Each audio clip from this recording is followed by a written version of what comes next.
turn out to be in the near future. Please, Mark, you have the floor and the steering wheel. Yeah, that was very interesting from KEPCO. We also had great perspectives this morning from India, from Japan, and from China, and everyone talking about DSO 2.0 and what it means for them. So that was a really interesting discussion, and I know a lot of most of you North Americans wouldn't have been on, so feel free to go back and watch the video and download the presentations from this morning at your leisure. We'll probably have those up in the next day or so. So thanks for joining. We're getting to a good group of people on as we speak. So we will go ahead and get started here in just a minute.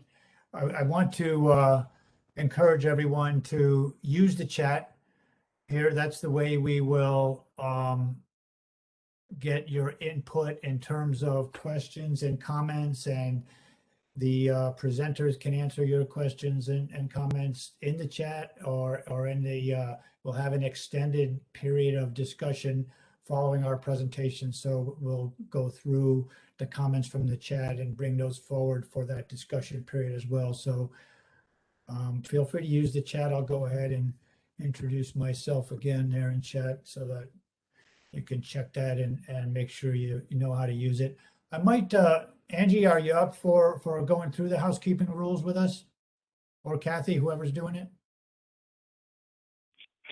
Sure, I can go through them real quick. Good morning, everyone. We are recording this session, so by being on here, you consent to having your voice, picture, and or thoughts. You've provided consent for that. If you need to unmute yourself to ask questions, you can go to the very bottom of your screen, select the mute, unmute button, or you can go to the participants list, find your name, and right-click it and unmute yourself. As Mark was talking about, we would like to have a very interactive chat. If you go to the very bottom right-hand side of your screen, you'll see a chat bubble. Click on there and type in your chat. If you want it to go to only one person, you can select that person. If you want everybody to be able to see it, please check everybody in the to box. And I'm going to hand it back over to Mark. Great, thanks, Angie. So the way the organization of this session is that we will have a couple of keynote presentations to get us started, and that will kind of set the tone. Then we're going to have a panel with representatives from the US, and then some representatives kind of giving perspectives from South America. And that panel will stay with us for a discussion period after that. So each of these presentations and the keynotes to get us going, and the panelists will be short presentations with a few slides if as appropriate. And feel free to comment in chat as they're going through those presentations and giving their perspectives. And then we'll have a significant period for discussion at the end of that. So we'll start out with these perspectives. Thanks, Roberto, for giving us a quick overview of some of the things this morning. It was a good session with representatives from Asia and Europe, and I think a really good kickoff to this theme of heading towards net zero, what that means from both a resilience point of view and engaging the prosumer as part of the solutions for meeting the requirements to integrate distributed resources and renewables to accomplish these net zero goals. So we'll start out with Torsten Knopp giving us a perspective on the European energy transition from his perspective at E.ON, as well as his vice chair position at the E.DSO. Torsten, I'm going to turn it over to you to get us started here. Mark, thank you for the opportunity. My apologies for Johan not being able to hold this keynote. Johan is unfortunately still ill today, but I'm trying to step in for him. That gives me the opportunity to, I think it's Pacific time, it must be 7 a.m., something like that. So That's that right. gives me the opportunity to give a presentation at 7 a.m. I don't know when I did that for the last time, but it's certainly something new for me. I'd like to bring you a brief look at the topic of resilience from the perspective of E.ON. E.ON is a company that has supply, but mostly DSO, both electricity and gas business. We are active in 8 different member states as DSOs of the European Union plus Turkey. Talking of resilience, and thank you for the second chart, what of course comes to mind with us in the first place is the floods we experienced in West Germany last summer.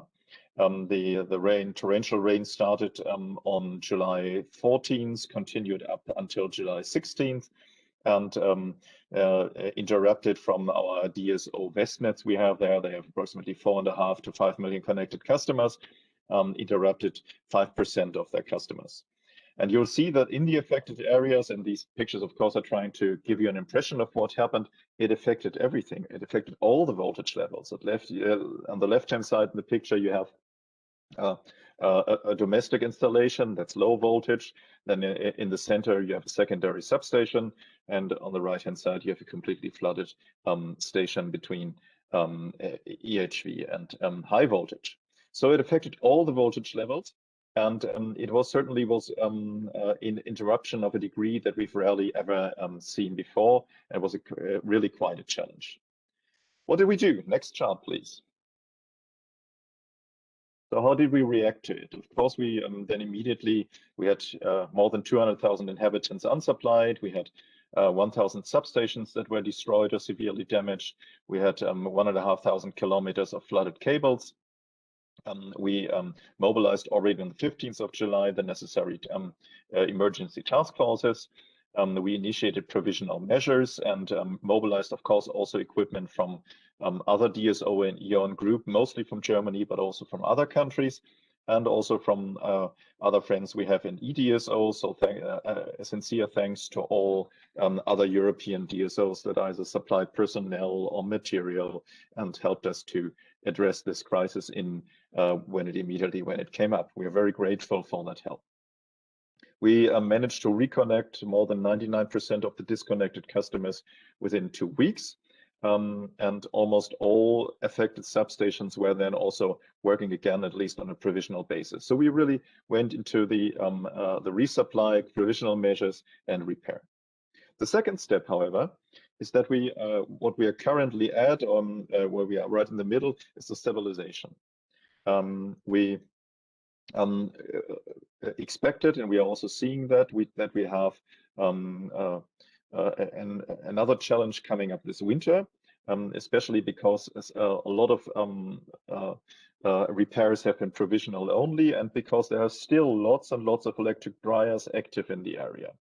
But we are quite confident now, being at the end of January, that we also managed the stabilization and to get successfully through the winter. And the third phase, and that's might be the most interesting, is the reconstruction, because we are not just rebuilding. We are not just rebuilding the grid as it has been before, but we are rebuilding it in a crisis-proof way and in a smart way. And I'd like to show you that in a bit more detail. The next chart, please. So we take the opportunity to use these affected regions, these regions where the grid has practically been destroyed completely, as model regions. And the model regions, from our perspective, are model regions for resilient, smart grids for all of E.ON Group. So it's not just for our DSOs in Germany, it's also for Sweden, for the Czech Republic, for Poland, for Slovakia, for Hungary, for Romania, for Croatia. That's basically a model region for the whole of E.ON Group with 35 million connected customers in electricity. So it shall be a model grid. That's the first thing. The second point is that we think that this new energy infrastructure will also have a new approach to crisis-proof grids. And on the right-hand side of this chart, you see that we will not have the same standard everywhere, but we differentiate according to locations. We rate the locations, And then in certain locations, we have what we call resilient grids, where we say we make them resilient in a way that whenever a catastrophe hits, and that's not just limited to floods, it can be storms, it can even be earthquakes, it can be heat, that the infrastructure will not be destroyed. However, supply can be interrupted, but supply will be reestablished immediately after the disaster, at times, of course, with emergency measures. That's resilient grids. The second category we have is hardened grids. Hardened grids are those where everything happens in resilient grids, but where supply is automatically re-established after the disaster has passed. And the third and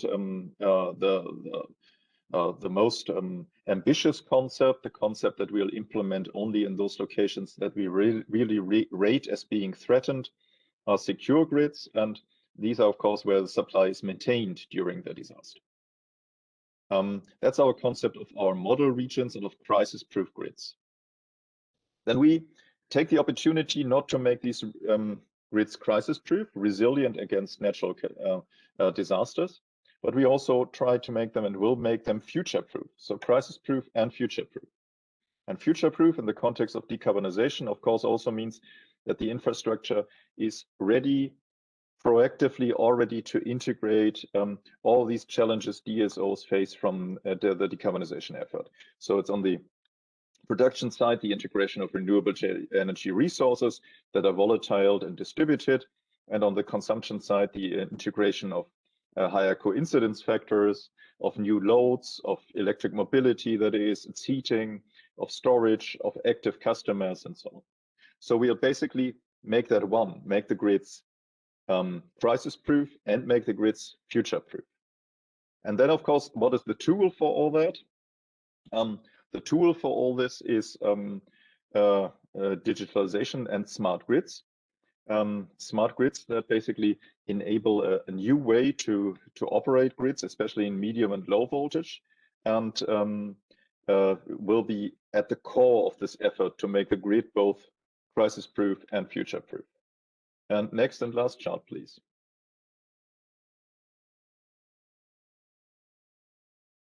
So yes, resilience needs smart grids. Of course it does. Smartness in grids consists of, first of all, of observability.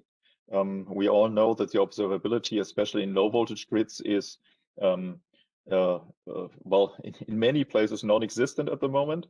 So that will be improved to a sufficient state. It also has an element of controllability, of flexibility, of generation and load and storage. It has this is an element of not what the DSO is doing with itself, but what the DSO is doing with others, with partners, with connected customers. So it's controllability. And of course, the tool for that is digitalization, wherever it makes sense, which enables you to actively manage the system. And finally, this can only be done if the proper regulatory conditions are met. We need to be sure that we can recover the costs for both for conventional equipment and for intelligent equipment. We have to find intelligent ways, and these can be different in every member state and every regulatory framework, to address the capex, OPEX capex shift. That is that we'll basically have more operating expenses than in the past, or be replacing investment by, for example, the use of flexibility by intelligent measures. And we'll have to get away from the drift that grid operators have a tendency to invest more because that's where they earn their return. So we have to have intelligent mechanisms there.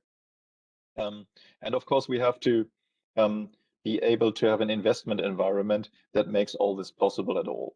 We all know that we have around 400 million euros in European electricity DSO grids, 400 billion euros in European electricity DSO grids to be invested until 2030. And you will only mobilize this capital if you meet the requirements of the capital market. And finally, an important point for us is everything that we do that's new, smart grids, intelligent configurations, carries a risk. And it can not only carries a technical risk because you do something new, it also carries a regulatory risk because you don't know how this will be regulated in the future. And we have to trust in regulators that they accommodate these risks, that they limit it, that they compensate it, and that they also acknowledge the risk that they cause through their own decisions.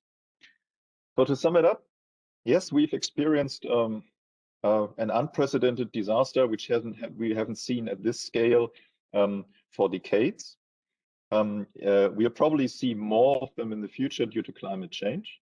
I think we, together with our friends, we managed to cope with it, but we'll also use this challenge as an opportunity to build model regions that are crisis and disaster proof, but that are also future proof. And the tool to do so, given the right regulatory conditions, are smart grids. I hope that this is something as a general approach that also our friends and colleagues from the Americas who are of course operating in a completely different environment, can take something away from. And I'm certainly looking forward to the panel and the discussion to come. Thanks a lot. Torsten, that's great. We're getting a number of questions in the chat. I don't want to get into a long question and answer session here, but I'll just ask you, in terms of regulatory approval for these investments, are these model developments pilots that have regulatory approval already in terms of the investments that are required, and then you would go through negotiations to figure out how that expands to the entire system? No, this is not something that is has a particular regulatory environment. It's not a regulatory sandbox or anything. It's part of the normal regulation of Westnetz, which, as I said, has 5% affected customers. So they have 95% non-affected customers. But we'll probably have that to discuss that as part of the discussion, of course, of the whole regulatory framework, but also of the next regulatory review. That's great. We got a few questions related to the CapEx and OpEx aspects of this, and I think we'll come back to that in the overall discussion, because that's an important aspect. And so thank you very much. And we're going to go to our second keynote. And unfortunately, Kelly Speaks-Bachman, who's a good friend and now Assistant Secretary at the U.S. Department of Energy, and she's responsible for the energy efficiency and renewable energy areas that are involved in the U.S. Department of Energy. And she couldn't make it today. She just found out yesterday, but she went and recorded her presentation and she did a great job. So I'm just going to play the video and bear with me for that period. Okay, I'm going to see if this works, and we will go that way and see. Hello, I am Kelly Speaks-Bachman, and I lead the Department of Energy's Office of Energy Efficiency and Renewable Energy. I am excited to join this virtual conference today to share the programmatic priorities of my office and to talk about how we can ensure grid resilience and reliability on that road to net zero.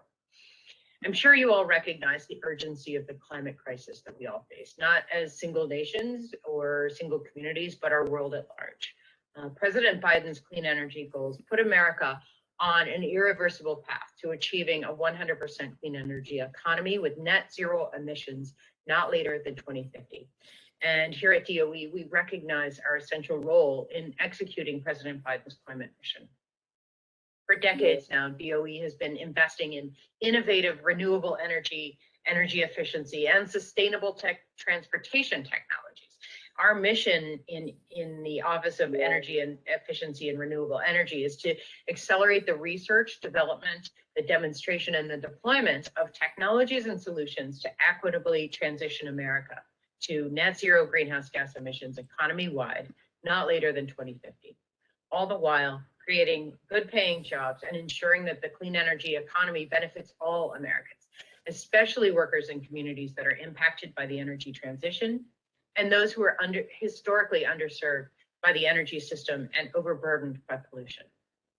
Now, there is no single technology and certainly no single solution that's going to get us there. It's going to take us coordinating efforts on a wide variety of areas and technologies. We've augmented our research portfolio to include a strong emphasis on getting technologies that are close to commercialization ready to deploy. And then on the other hand, really continuing those investments in the earlier stage technologies that have a clear path to commercial viability. In doing this, we established 5 programmatic priorities to aid this transition. They are to decarbonize the grid, decarbonize transportation, decarbonize the industrial sector, reduce the carbon footprint of buildings, and decarbonize the agricultural sector. Each of these priorities is focused on a sector, you'll note, not a technology. And these 5 are the major contributors to our nation's greenhouse gas profile.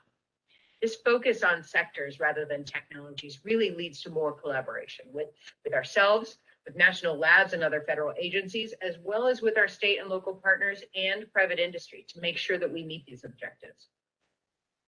Now, we know that the fastest and the most cost-effective way to decarbonize the entire economy is to prioritize the transition to a carbon-free power sector. As we make this significant transition to a decarbonized grid, we're going to be doubling down on innovation and clean energy technology deployment, including wind, solar, storage, hydro, electric vehicles, carbon-free buildings, and the devices that control and operate these buildings and technology. We have to rapidly accelerate the deployment of existing renewable resources to prepare to scale up nationwide. And as we do this, we need to ensure that we maintain the resilience of the grid so that we can continue to ensure reliable access to power in communities across the United States. We have to take a holistic approach and identify opportunities for co-benefits of energy strategies as we plan for this cleaner, more resilient, and more efficient energy future. With thoughtful and targeted efforts, I think we can achieve these shared goals of making our communities more resilient, improving energy affordability for all, and reducing greenhouse gas emissions to preserve the health of both people and planet. These are not necessarily mutually exclusive goals, but we have to take care to balance what can sometimes be considered competing priorities. Energy efficiency and energy storage are important building blocks for community resilience. They can help to keep the power on during natural disasters or other emergencies. They can reduce costs and emissions. And efficiency is one of the easiest and the most cost-effective ways to combat climate change. It cleans the air we breathe, it can improve competitiveness of our businesses, and it can reduce energy costs for consumers. It is so often said that the cheapest electricity is the electricity that we don't consume. And DOE has a long history of supporting energy efficiency for this very reason. A lot of the energy that we produce is wasted through delivery loss, through heat loss, through the building envelope, and through inefficient technology, increasing pollution and costing American families and businesses money. There is incredible potential for us to reduce Americans' energy use. For example, in 2017, a DOE-supported analysis by EPRI found that the United States could save roughly 740,000 gigawatt hours of electricity through cost-effective energy efficiency investments in the residential, commercial, and industrial sectors through 2035. This finding underscores the potential for efficiency to deliver cost-effective savings that impact our grid decarbonization goals. Energy efficiency improvements through efforts like weatherization, HVAC improvements like switching to heat pumps, lighting, and appliance upgrades, and many more solutions can really substantially reduce communities' energy use, slashing our carbon footprint and saving money for households, for businesses, and for state and local governments. The benefits don't stop at reduced costs and emissions. Energy efficiency and demand flexibility is also a first step towards resilience and reliability. Reduced electricity load from efficiency improvements minimizes congestion and stress on the grid, and efficiency savings afford households, businesses, and government entities more resources to prepare for and mitigate the impacts of natural disasters and other disruptions.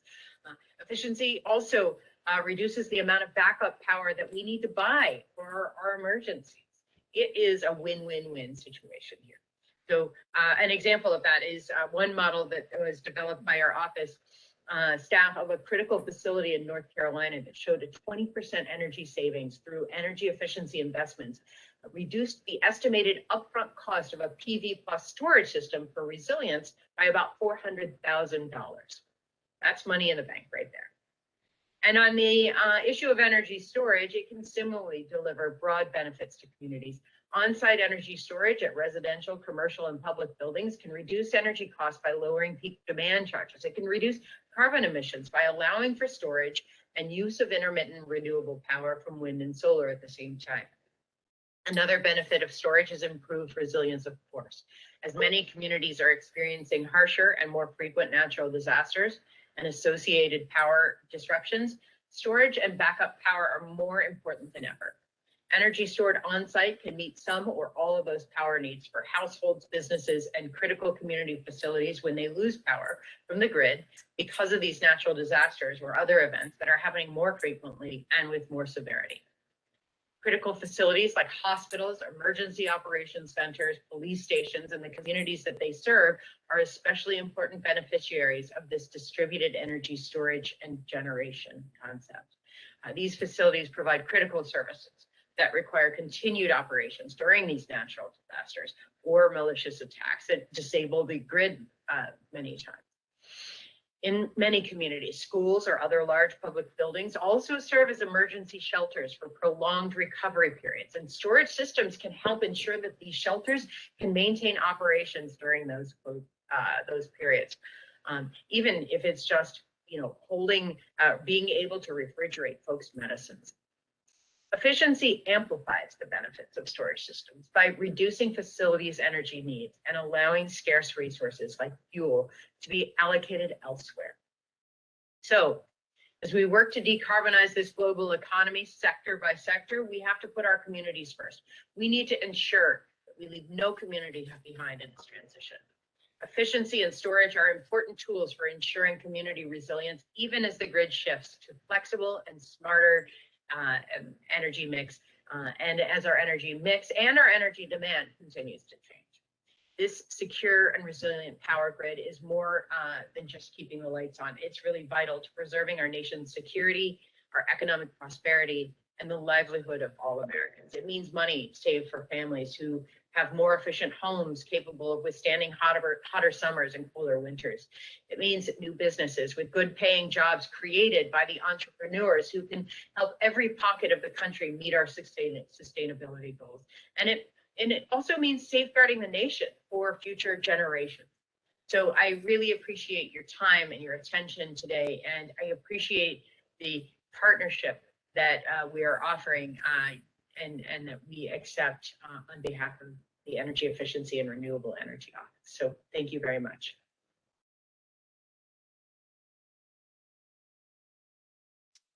All right, that's great.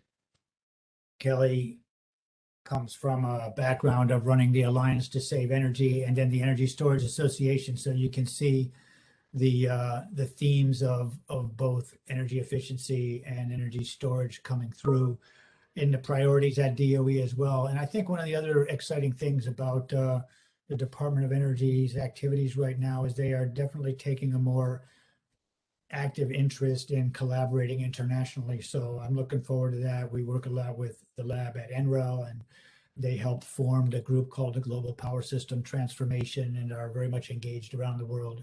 So I think we'll find opportunities to engage with the work that the Department of Energy is doing in a collaborative way. So I want to thank Kelly for going through the trouble of recording that as a great perspective. And with that, I want to go ahead and go on to Juan Rios, who will give us a perspective from Iberdrola that operates in Europe, North America, and South America, and thinking about the pathway to net zero as far from an Iberdrola perspective. Juan, I'll turn it over to you. Okay, thank you. Thank you very much. Good morning, good afternoon to everybody. So first of all, let me thank E.DSO, Eurelectric, and EPRI the opportunity you are giving to us to introduce how we manage grids, resiliency, and the challenges of the energy transition at Iberdrola Networks. In Iberdrola network business, we own and operate transmission and distribution networks in 4 countries: Spain, the UK, the US, and Brazil. And we deliver electricity to more than 30 million customers. So the situation in each country is quite unique. So in terms of the challenges that weather events pose to the electricity networks, in terms of how effectively an electricity network respond to these challenges, but the responses are relatively similar. So in terms of making the grid more resilient and addressing the energy transition targets in our operations and mainly in our capital plans. So let's start. Next slide, please. So let's start with the increasing impact of extreme weather events in the economy. So more studies indicate that the severity of climate change has increased in the last decade. So we are showing here the expected total GDP loss caused by the extreme weather. Okay, and you see here the increase mainly in the US. So electricity supply is one of the most affected services and an important driver of these economic losses. So we do believe that this, in Iberdrola, clearly we do believe that the increasing number of severity of climate events is due to climate change. So we expect the trend to continue and the impact on GDP to be larger unless we do something different to what we have been doing in decades. Okay. So moreover, the electricity transition also requires electrification and makes electricity even more essential. So resiliency and grid hardening will become even more critical, not only because of the more frequent weather events, but also for the higher dependency on electricity. So next slide, and we're going to show three weather events in one in Spain, the UK, and the last one in the US. The first one is in always sunny and warm Spain. Okay, so this is from January last year, and that was well, one in a century event. So we had 36 hours of snow in the central area of Spain, also in Madrid, the city of Madrid. Okay, that at the end meant more than 50 centimeters of snow, something which is absolutely extremely unusual. After that, we have 2 weeks of very low, very unusual low temperatures, and well, that was the situation. So the impact, we calculate the impact to be in terms of economic losses of circa 1 billion euros. Okay, and what happened with the grid? So well, most of the area that was impacted belonged to us. Okay, and we had well, it should be around 5 million customers in our area, 5 million supply points in our area that were impacted by the storm, but and we had an impact in terms of losses. Okay, of 270 K customers. Okay, but and now here comes the good news. So thanks to automation and grid digitation, we were able to recover 70% in less than 30 minutes. And well, so there was 98% of the customers were recovered in less than 10 hours. In less than 10 hours. So we move on to the next event, and the next slide, please. So we expect to have more storms in the UK than in Spain, although not the kind of storm Arwen that we suffered at the end of last year. So we had very deep low pressures at the Baltic Sea that meant very high winds moving southwards from the Atlantic Ocean that create, well, huge problems in the whole island. So this has been one of the worst events in 25 years in the UK. We had more than 1 million customers affected in the UK, and well, in our service territory we had circa 200K customers affected. Okay, in terms of the, let me find in terms of the recovery rates. So in the UK, the whole UK, 83% were recovered in 24 hours. Although we had some in the UK, some customers that didn't have the service in 11 days. And in the case of Scottish Power Energy Networks, in Iberdrola, we were able to restore 89% of our customers in 24 hours. So next slide, please. So we would expect to have also, well, of course, in the US, more extreme weather events like hurricanes and heavy storms than in Western Europe. We suffered last year, well, in 2020, sorry, we suffered Storm Isaias in the northeast. That was one of the strongest tropical cyclones since Rita in 2005. 3 million customers were affected. Half of them were in New Jersey. In our service territory that was impacted here, mainly Connecticut and some areas of the state of New York, we had 340K customers impacted, and 53% were recovered in 24 hours, and 75% were restored in 48 hours. So shall we move on, please? And because we're going to show here in the next slide the evolution of the recovery. Here's the restoration curve. Okay, so we are showing here, for those of you that are not familiar with this kind of curves, so we are showing here in the y-axis the number of customers that were impacted by each of the 3 events that I have shown before, and this is on the y-axis. And in the x-axis, we are showing here the number of hours that they didn't have electricity, these customers. So first of all, let me say, we cannot compare directly each event because they were totally different, okay, in terms of, well, for example, in the case of Spain, we didn't have wind after the snowfall, okay? But what we see here is clearly that recovery was much quicker in Spain and in the UK than in the US. And this is linked with, first of all, with resiliency and with grid hardening and automation of the grid. But this is, in fact, but the problems, they are not only just a question of resiliency and what we are really focusing in Iberdrola and the rest of the utilities.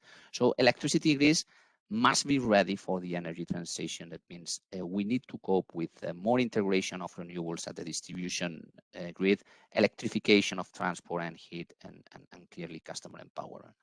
So if we try to split all our investments in like 2 big boxes, okay, we would say that the 18 billion of investments that we are having in networks and electricity in networks in Iberdrola from 2021 to 2025, we're circa spending 11 million euros in resiliency, grid modernization, okay, and hardening, and close to 8 billion euros in digitalization and electrification that really allow us to cope with the energy transition and to integrate more resources and give this kind of customer empowerment.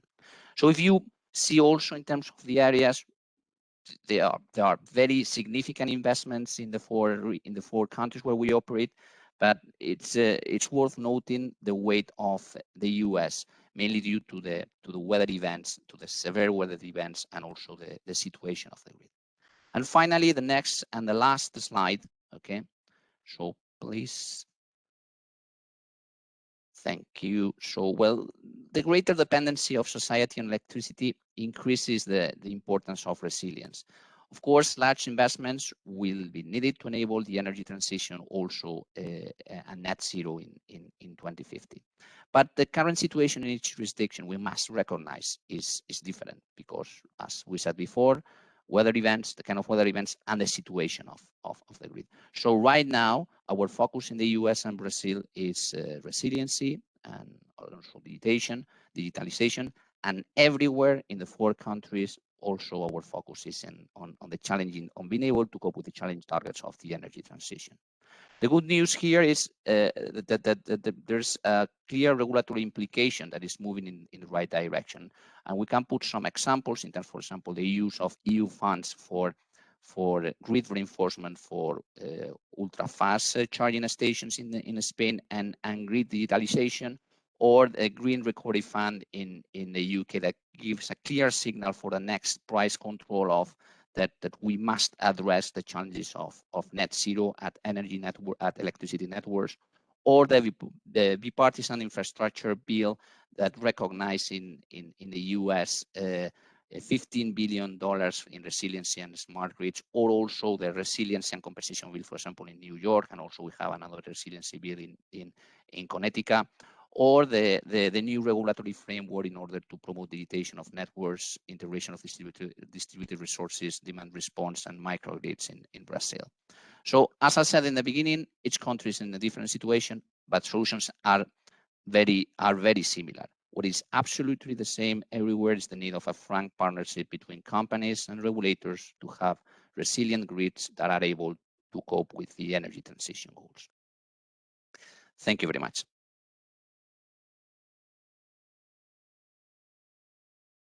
Juan, that was great. And I think we'll go ahead with one question for you before we go on to the panel, just because I think it's very prevalent. Nikos had a very good question, which you started to answer there at the end, talking about the regulatory treatment in the different countries that Iberdrola operates. I'm wondering, as a kind of a follow-up to Nikos's question, are there any, regulators love to do cost benefit analysis on your investments and show that they, that the benefits are there, and for rare events that many of these resiliency issues are associated with, the value, the benefit side of the equation when you're justifying those investments. Is there any new approaches that you're seeing Iberdrola taking, or that are on kind of the justification side for these investments in resiliency for rare events? Well, in fact, in the areas where we operate right now, there's, I would say, nothing specific for resiliency. We are more or less in the same situation as Torsten has said for E.ON. That the reality, so in fact, of course we got resiliency plans in the jurisdiction, each jurisdictions, but somehow they're embedded in, we could say, in the whole capital plan of a rate case everywhere, so in all countries.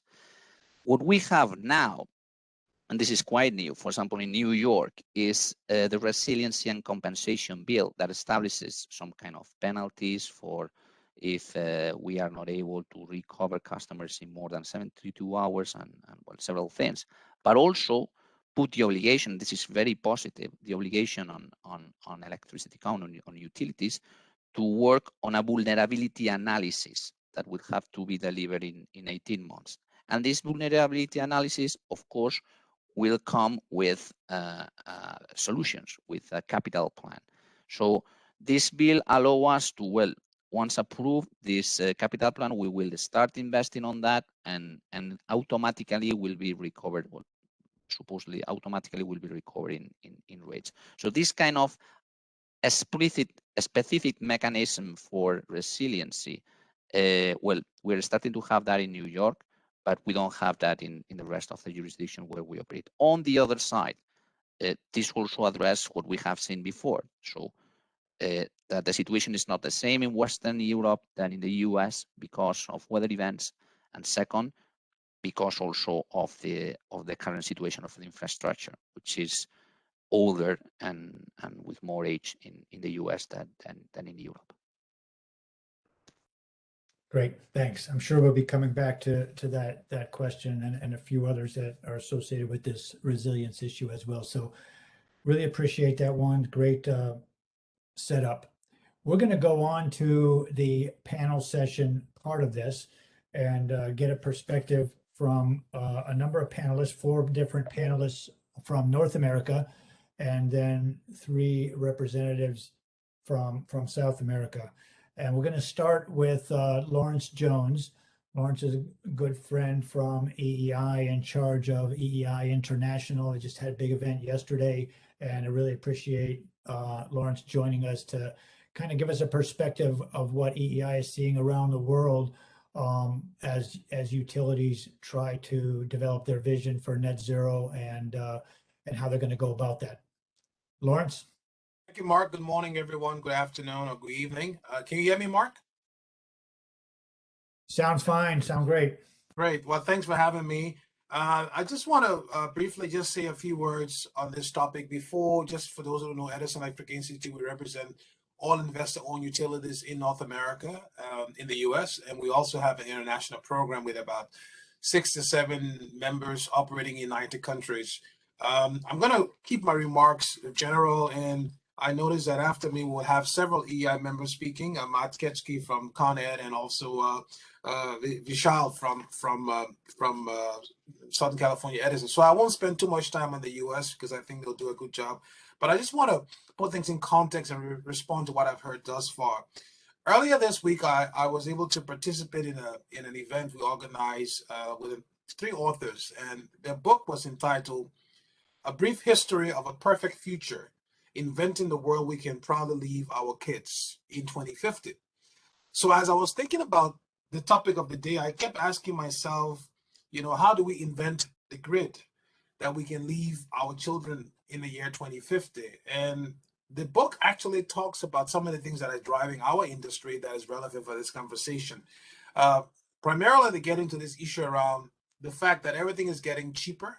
Basically, the laws of zeros, talking about the exponential curve in terms of computation speed, in terms of the cost of digitalization with the cost of computing going down, and also talk about communications. So if you think about where our industry is going right now in the context of distribution system operators, I think these 3 things: computation, information, as well as the whole issue of understanding how they all sit together becomes critical. And so when I think of communication, you heard a lot about smart grids and the role of smart grids in the context of resilience. A few things I like to bring up. So as I travel around the world and talk to utility executives, and I will focus mainly on the feedback I'm getting from, say, Canada, Australia, New Zealand, 3 countries that have very interesting projects or interesting development in the field of dealing with resilience in the context of DSOs. There are a couple of things that have come up, and I just like to throw it to the group here for discussion. The first one is complexity. The fact that the role of the DSO is going to get more complex going forward, and the complexity is going to increase as you layer upon that the requirements for resilience. So how do you manage complexity? It's becoming a very important task that I think the grid operators are going to contend with going forward. The other issue that has come up in the context of the issue around resilience and grid modernization is, how do we measure resilience? And what do we mean by it when we talk about resilience? The point that Juan talked about recently in terms of regulation, I think metrics become extremely important in the context of regulation, because at some point we have to be able to demonstrate as an industry that what investments were being made, the value can be measured and that people can see that. So I think metrics is an important aspect, and I didn't get it covered in the remarks thus far, and I'm sure maybe the other presenters will talk about it, but I think we need to focus on metrics. And this is something they're doing a lot of work on in Australia and New Zealand, trying to understand how do you measure resilience. Obviously, in the case of New Zealand, being an island way off there by itself, they've really been focusing on resilience because of the massive earthquakes they've had in the past, and being an earthquake-prone region, they've developed some very interesting ways on how you can integrate resilience into the regulatory framework for going forward. The other topic I think we need to think about is the issue of supply chain. A lot of the grid modernization projects involve the need for computer chips or semiconductors. And we know already where the world is when it comes to that. So think 20 years from now, we don't know where the world is going to be, but I think we need to recognize that there is a vulnerability to grids around the world in the context of not having enough supply of semiconductors to make the smart meters, to make the wide band gap devices and all the other technological power electronic devices that we'll need for the system. So I think a conversation around supply chain looking forward, I think because resilience is all about the long term, I think we should, in planning for resilience, we should start putting on a long-term lens and asking some of these hard questions. Where are we going to get the semiconductors to be able to ensure not just that you modernize the grid today, but that you can constantly keep upgrading the system by replacing those power electronic devices and other devices over time? 2 other points I'll make regarding supply chain, and this is the supply chain of the workforce. I was talking to an executive in New Zealand earlier this week who said they're already facing challenges when it comes to being able to identify the workforce that will keep the grid running. And I think one of the challenges we're facing as an industry in the context of resilience is that we've trained engineers to be able to understand and manage reliability. But I'm not sure we're doing the very same job when it comes to dealing with things like resilience and what it means. So we need to start focusing on developing what I would call resilient engineers, or engineers who specialize in understanding the complexity of resilience. Regarding restoration, Juan showed a slide that talked about some of the restoration numbers in Iberdrola system. I think two things that are very important, and maybe Matt might get into this in his remark, but I think it's very important to understand the concept of mutual assistance. It's going to be difficult to think that one company alone is going to be able to restore after massive storms. So in the U.S., we have something called the Emergencies ESC, Electricity Sector Coordinating Council, which brings together utilities that share their resources in the midst of a storm. I think we need to really start thinking about developing advanced forms of mutual assistance programs, not just for physical disturbance, but even for cyber. So within EI, for example, we have a program, Cyber Mutual Assistance, that is being developed to do just that. The last point I will make has to do with technology. We've talked a little bit about it, but I think system restoration in the future, in the context of dealing with resilience, have to take in consideration the role of drones, the role of sensors, and then the speed of computation. I mean, system restoration time is what governments ask us, mayors ask us for, city mayors and others. When are the lights coming back on? And I think, given the fact that we're seeing advances in technology and sensors today, we should be able to quickly give a much realistic estimation of when we'll bring the lights back on. The challenge oftentimes with what we do, and Matt and others can talk about, is the fact that the grids we have today were built when cities were designed in a different way. So the challenge we have today is, how do you restore systems that were built 50 years ago when now you have overcrowdedness in part of the city? So, how do you find conduits that have cables that have been damaged? It's not easy. So combining sensors and drones with robotics, I think, is something that you will see us considering as an industry, because I think robotics will allow us to be able to quickly identify faults, to go in and do some troubleshooting. And my absolute last point, Mark, has to do with the point of energy equity that was talked about. I think as an industry, when we talk about resilience, we haven't done a good job in explaining what it means to the prosumers, right? Everyone wants the grid to be there, but they don't understand the complexity of keeping the grids running all the time. So I think as we talk about making significant investments in resilience as an industry, we need to do a very much better job around the world in talking about the value of resilience, the importance of making the investments, and most importantly, the benefits for the consumer in the long term. So Mark, I'll stop here, and I look forward to the questions and being part of the conversation. That's great, Lawrence. You brought up some fantastic issues with complexity and metrics. I think is ringing a real chord with many people here, and the need for metrics. And I'm very interested in the supply chain issue. So I'm sure all those will come up in our discussion following. So really appreciate that. And with that, I'm going to jump to the West Coast of the United States. Vishal Patel, good friend from Southern California Edison. Southern California Edison really taking a leadership role and has for many years in terms of the design and architecture of the smart grid. And now with resiliency issues around many factors, wildfires being at the top of them, have been working on some innovative approaches for dealing with resilience. So I'm looking forward to Vishal's discussion. Thank you, Mark, and thank you everyone here. I appreciate the invitation to speak, and hopefully it will be a very engaging panel discussion here on these topics that are kind of critical to society for now and the future. Go ahead and go to the next slide, please. I'll start by giving a brief overview of the Southern California Edison. I know we have people from all over the world here, so you get a good context of where we are in California and the United States and kind of how we're structured. Southern California Edison is an investor-owned utility, primarily serving Southern California and a majority of it across a 50,000 square mile service territory. Total population of about 15 million people. The city, some of the major cities in our region that people know of are Los Angeles or Anaheim, where Disneyland is, for example. Those cities have their own municipal utilities, but we have a very large transmission system that serves them in many cases and interconnects with their systems. We also have, for the smaller cities around, we have the distribution system. So we're a transmission distribution utility. We have more than 118,000 miles of transmission distribution circuits, as you can see here, about 5 million customer accounts. And, since this is a distribution focused conversation, our distribution voltages are typically 4 kV and 12 kV. We have an oddball voltage that probably isn't used too much elsewhere. That's a fair amount of volume of 16 kV. And about 4,000 to 5,000 circuits of those voltage classes across the 50,000 square miles. In 2020, we more than 43% of our power was carbon free.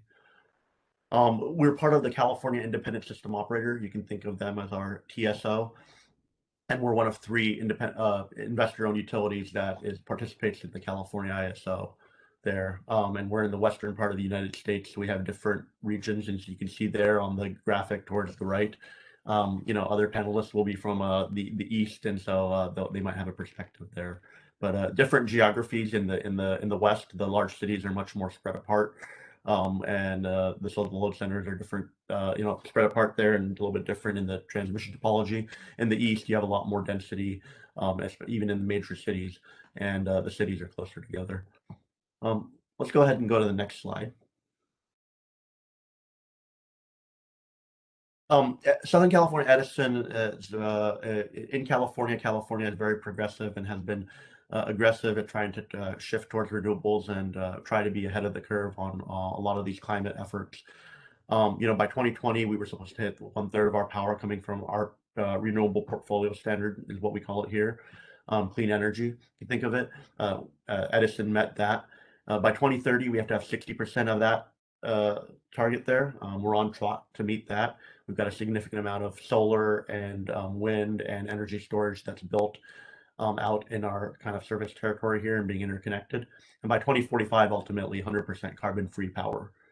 In thinking about and trying to really make sure we have an effective path forward on what do we need to achieve and then how do we go achieve it, over the past handful of years, Edison has been putting together white papers to really talk about this with our customers and other key stakeholders, regulators, policymakers, and even peers. And so you can see I won't go into all the details in these white papers, but really briefly in the center of this slide, we have our sustainability report, which talks about a little bit of what I talked about here already in the targets. But in 2017, we issued a white paper on our clean power and electrification pathway. That's where we identify some of the key emitting industries, electricity generation, transportation, buildings, common themes here that I think all of us are familiar with in our own respective geographies. After that, in 2019, we issued the Pathway 2045, which you can think of as a much more data-driven analysis at a detailed level of, what steps do we need to take to meet those 2045 goals. And in 2045, just looking at the California kind of, we did it using the pathways analysis, we called it. There's $250 billion of clean energy and grid investment, with $75 billion just be going towards grid upgrades that are needed to really happen in the California ISO kind of footprint area to meet the demands. And so, it tells you the scale of something the size of California, arguably probably in the top 10 largest economies in the world, needing about $75 billion just in grid upgrades between now and 2045. Reimagining grid was a technical double click on how do we get there. Today, at least, where we sit, we have we're blessed with a region that generally has pretty good weather. Today will be a high of 75, F, and probably 23, 24 centigrade. So good weather here. But the risks that we have, wildfires, as people probably often see on the news, that we do see. Historically, we had a traditional kind of wildfire season. Now it's more year round, depending on drought and vegetation growth, wind patterns. We have other types of climate hazards that we foresee will come. I'll talk more about those in the following slides.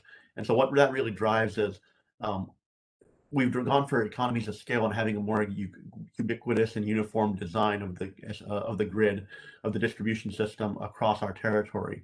And with these different challenges and different needs coming from our customers too, how will we have to reimagine the grid of the future between now and 2050?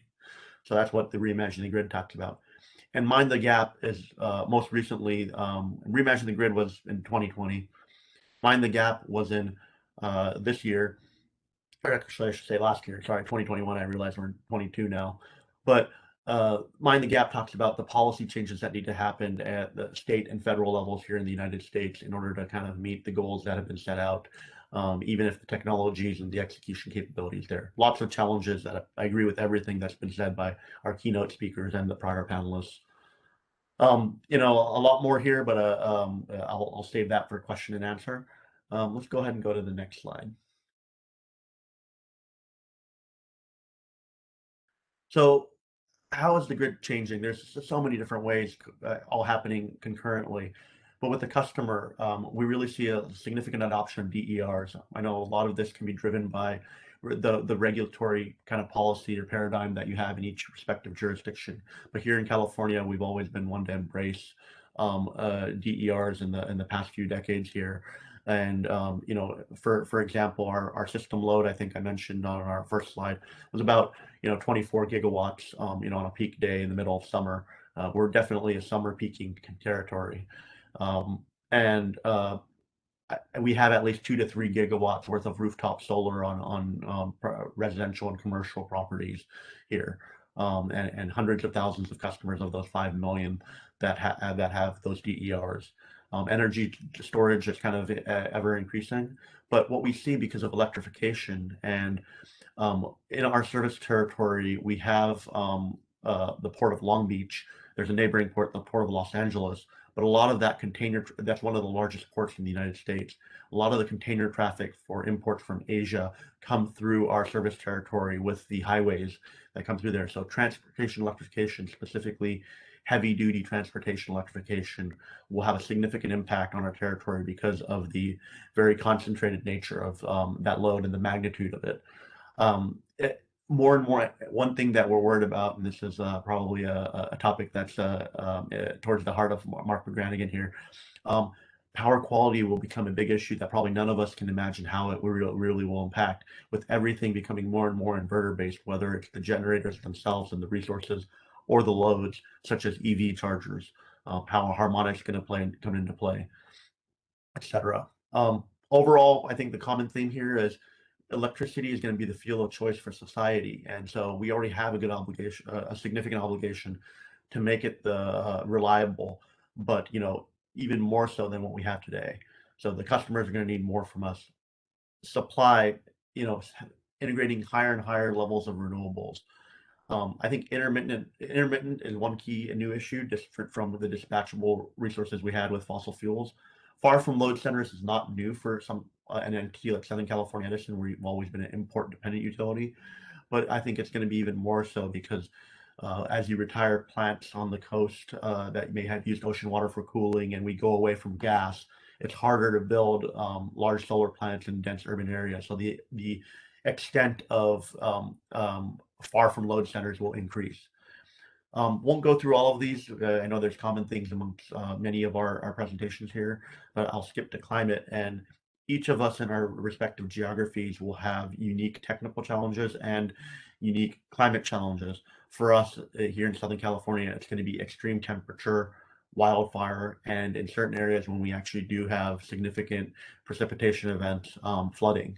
It could also be sea level rise on our coastal areas that could be impactful into our infrastructure, especially underground infrastructure in many areas.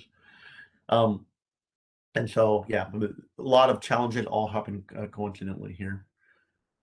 Next slide.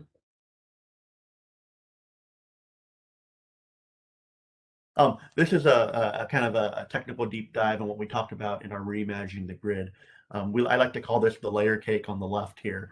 And I'd say a lot of power system engineers like myself probably historically have focused on the planning of the system and the power grid physical assets at the bottom left here. We talk about the poles and the wires and maybe a little bit about the protection and control systems that go along with that. And we've got sensors and a lot of that out there today. But really, the grid of the future is going to have to evolve and have a holistic plan and view of all of these things in this layer cake here. So going through them of, we've got sensors such as current transformers and, potential transformers today. But really, with the deployment of AMI, that's deployed a whole new sensor network, AMI, automated metering, basically smart meters. There's a lot of different names for it. And we have probably 95% plus penetration of smart meters throughout our 5 million customers now over the last, and we started that in the last decade. That's another sensor resource that will become more and more useful as we go on. Communication networks, utilities have historically used microwave, fiber, power line carrier. Those will become important ever increasingly, not just for protection, but also for real-time controls. Cybersecurity is common to everything in society today, so I won't even go into that. And you can see it's just a blank cloud. There's so much to tackle there. Grid control systems, advanced grid management, and then and at the end of it, data and analytical systems for all of these different data points coming in and control algorithms that need to happen. So really, we need to do that. And there's going to be different needs for different parts of our system, as I alluded to. So one example here is a kind of a geographic or a political map of Southern California. And where you see that transportation, the semi truck, I'll call it an American style semi truck rather than a heavy duty truck rather than a European style. The shape kind of looks different, but that's where the ports of Los Angeles and Long Beach are. Again, combined, probably the largest ports in the country.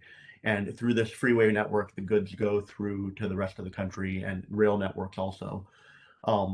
And so the needs in that local area are going to be different, and especially the resilience needs might be even different because of the dependence that society has, not only in that local area on electricity, but those goods getting out of those areas, getting to the rest of society, because you don't want a disruption in the supply chains, as is happening through the pandemic today. We've got more affluent areas, new suburban, where they have the financial and economic means to adopt new technologies and are more likely to do so quicker. And have newer networks that need to be planned out, and you can start from scratch there. And so there might be a lesser need if they're all going to be contributing their part as prosumers, producers and consumers, and they might have the ability to be resilient themselves. That might result in a different architecture than something more inland, where we have people in those areas where they have a lot older infrastructure and they might not have the same economic capabilities as those in the new suburban areas to meet those needs. And the climate changes significantly in Southern California, just in these kind of, I'll call it, 50, 75 mile square or radius. And the temperatures are going to be a lot hotter there. What do we need to do to make sure that if they can't provide resilience on themselves because they're not a prosumer, how do we make sure that the grid is resilient for during extreme temperature? And ultimately in the mountain areas, very far removed in the eastern Sierras, think about 100, 200 miles away where our territory stretches. We have more rural, not as many customers, not as dense, but we have infrastructure out there. They're renewables and resource rich. And so we really have to think of a self-isolating grid. It's a big enough grid to call it a microgrid or even bigger, but you have to have the ability to island off and make sure they can operate autonomously with those controls, and then reconnect back when they can connect to the main grid and contribute their excess resources to us. So a lot of different possibilities in a very large geography. Next slide, please. Probably running out of time here, and I'll save time for questions too. Grid modernization, I think this is probably what a lot of you are interested in. We've had a healthy grid modernization program for at least the last handful of years here. You can think of it as, these three pillars of, we're going to have to know how to manage the grid in an advanced way compared to what we did in the past. You've got a lot more DERs, and we're having more and more sensors and more sectionalization to improve reliability, but also improve the ability of the system to accommodate additional loads and resources. You need to do all this at the same time, moving to the next pillar, while making sure that the DERs have an incentive to behave the way you need to optimize. And so that requires economic signals going out effectively. And I think Europe is probably ahead of us in this, operating distribution markets and making sure you're getting the right response from customers. And at the end of it, really engaging customers even more, educating them, empowering them to understand and how they can contribute, what they can receive from it in terms of leveraging their resources, but also what they can contribute to broader society and having to kind of optimize the build out of the grid in the future. So all of these kind of 3 high-level objectives or strategies required execution on 5 buckets of investments that I'm going to talk about on the next slide here. Next slide, please. And so these are the same 5 buckets that were there earlier. Engineering and planning software tools. I think this is a need across the industry. Many utilities have their own in-house tools to plan and forecast the loads on their systems. We really need to improve in these tools. I think there's a lot of entities out there, startups trying to get into the space. There's a lot of existing software analytical tools out there, but none of them are perfect for the utility industry. And so Edison has spent a lot of time and money trying to improve the tools and cater them to the needs of our system. Grid management systems. Traditionally, people thought of these as, here in the United States, we call them, DMS, distribution management system, or OMS, outage management system.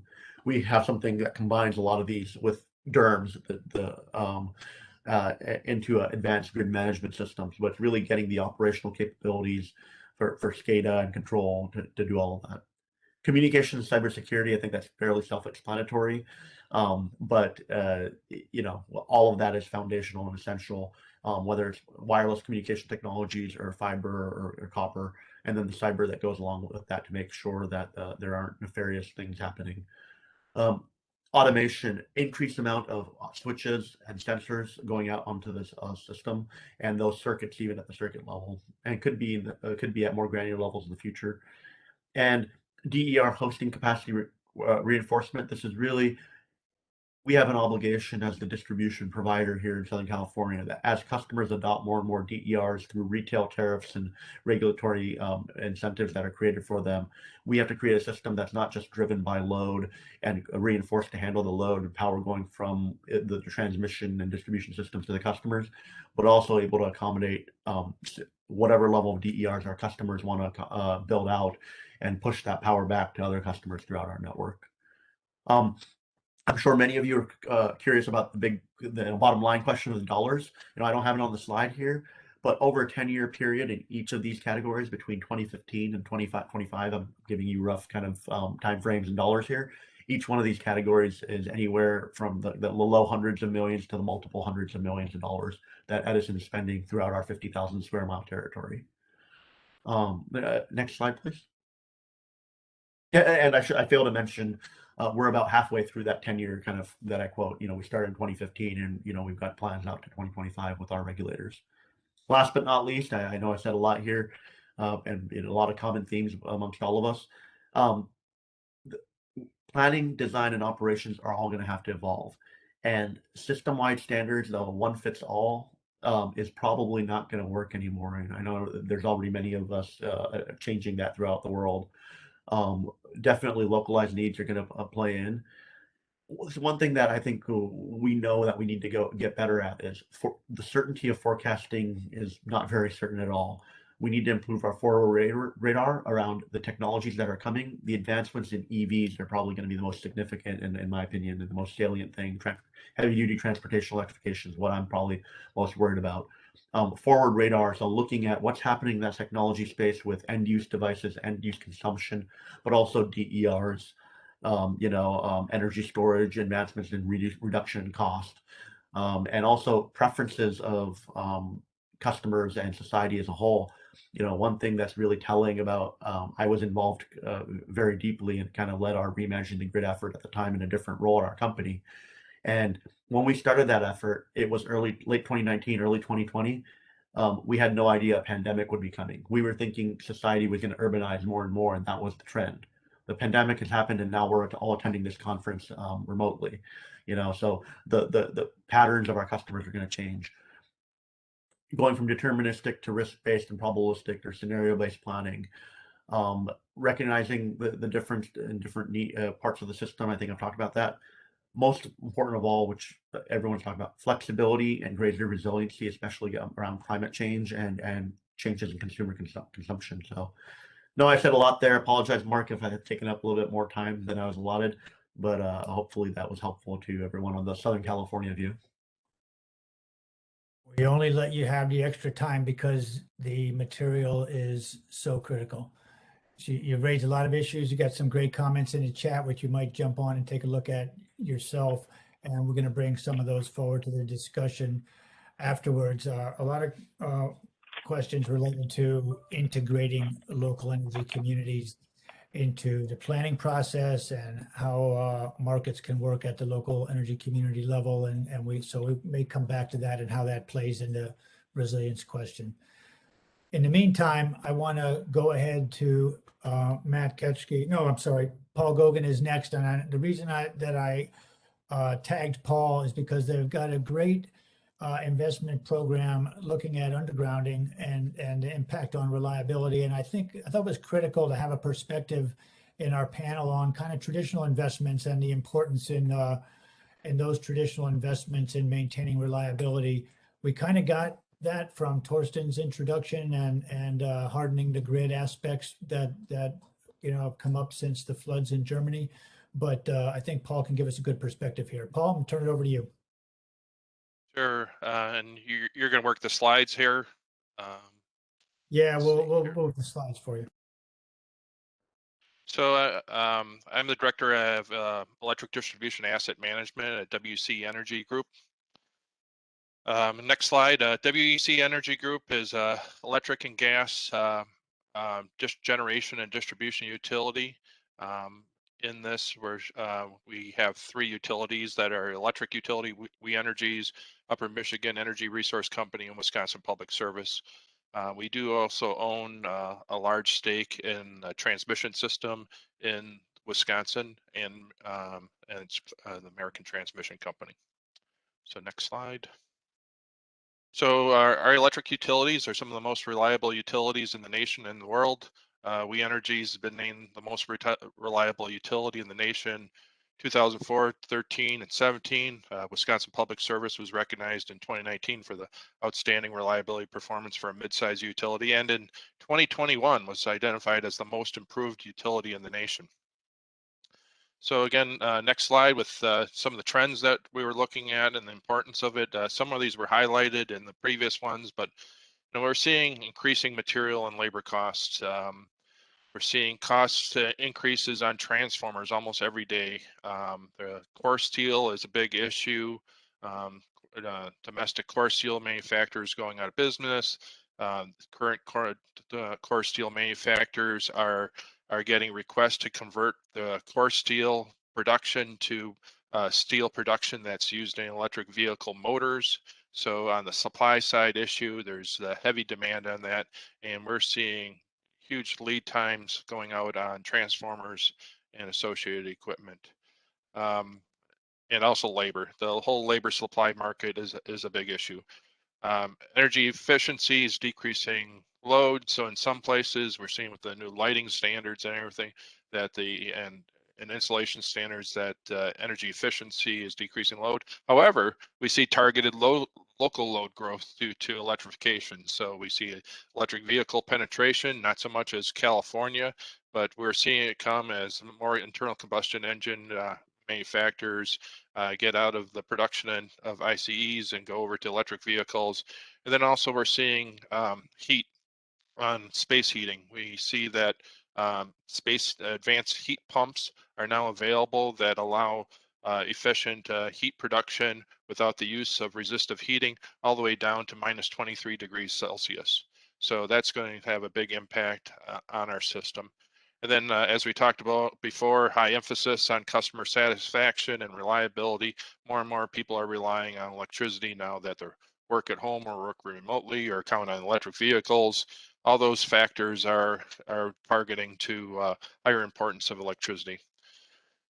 Unfortunately, we're also seeing at the same time an aging equipment infrastructure. So we're seeing that the current electric distribution system goes back to the 1920s, with a large portion of our assets were installed in the 1950s, 1960s, and 70s, where we were seeing more than 5% growth per year. So a lot of the assets are now exceeding the 60-year design life of those things. And we're also seeing challenges with decreasing performance. You know, even if you do all the maintenance on a 1957 car, you still have a 1957 car. So the need to look at asset replacement and upgrades with control and monitoring and all the additional functionality and decreased maintenance associated with it is a big driver. And then increased customer satisfaction expectations, leading to less leniency and tolerance. So not only the long duration outages, but the emphasis on decreasing the storm restoration times during a major storm, and then also more of a focus also on decreasing the momentaries. So people are are just as dissatisfied with repeated momentaries or interruptions that way. And unlike those negative trends, there is also a positive trends for utilities where customers and commissions are more receptive to targeted reliability and modernization programs.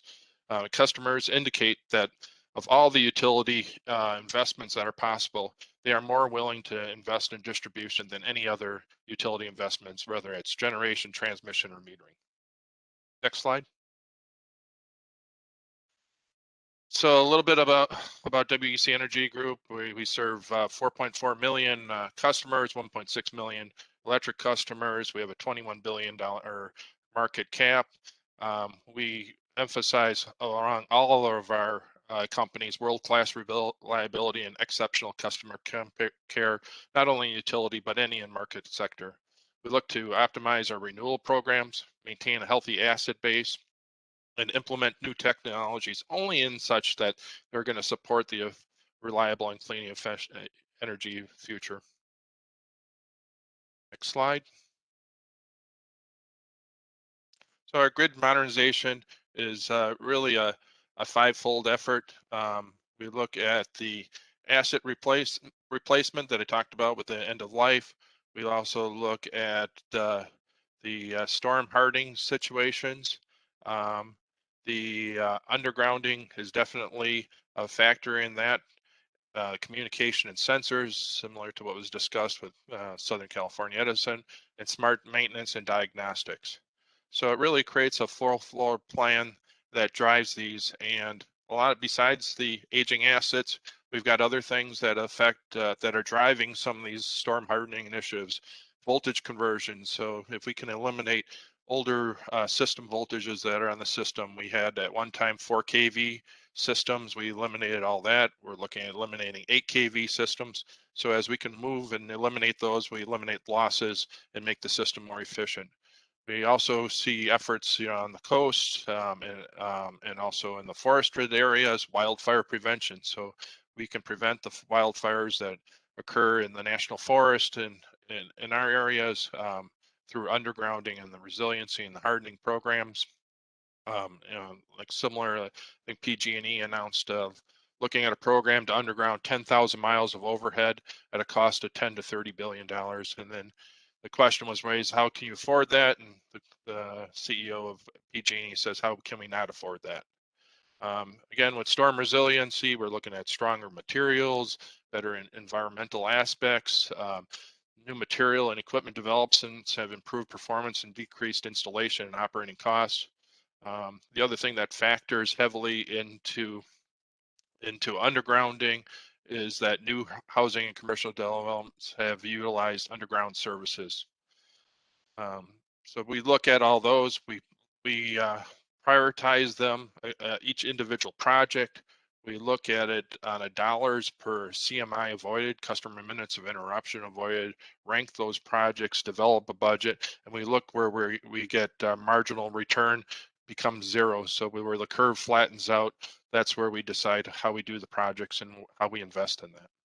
Next slide.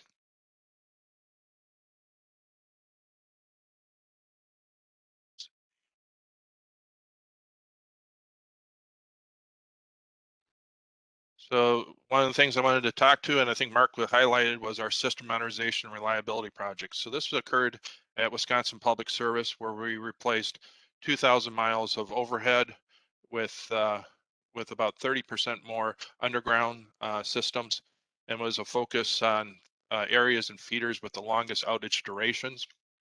We also installed distribution automation on about 400 miles of that. In this, we saw improved reliability, 75% reduction in outage minutes in the areas targeted. We saw a 20 to 25% reduction in the overall system average index interruption duration index. We are seeing reduced O&M expenses going forward due to less tree trimming, less overhead maintenance, and then we just completed this program. It was a 7-year program, completed in 2021 at $425 million. And it was a customer focused program where 47% of the customers were willing to pay rate increases to make improvements. And at a peak, at the peak part of the program, I think the cost was just under $5 per month per customer that was willing to pay those costs. And not all customers were undergrounded by this program, but however, all customers saw the benefit of it. So during storm activity, the storm durations were reduced by not having to spend resources and personnel to work in these areas that were undergrounded and allow them to focus on the other areas of the system. That is my presentation.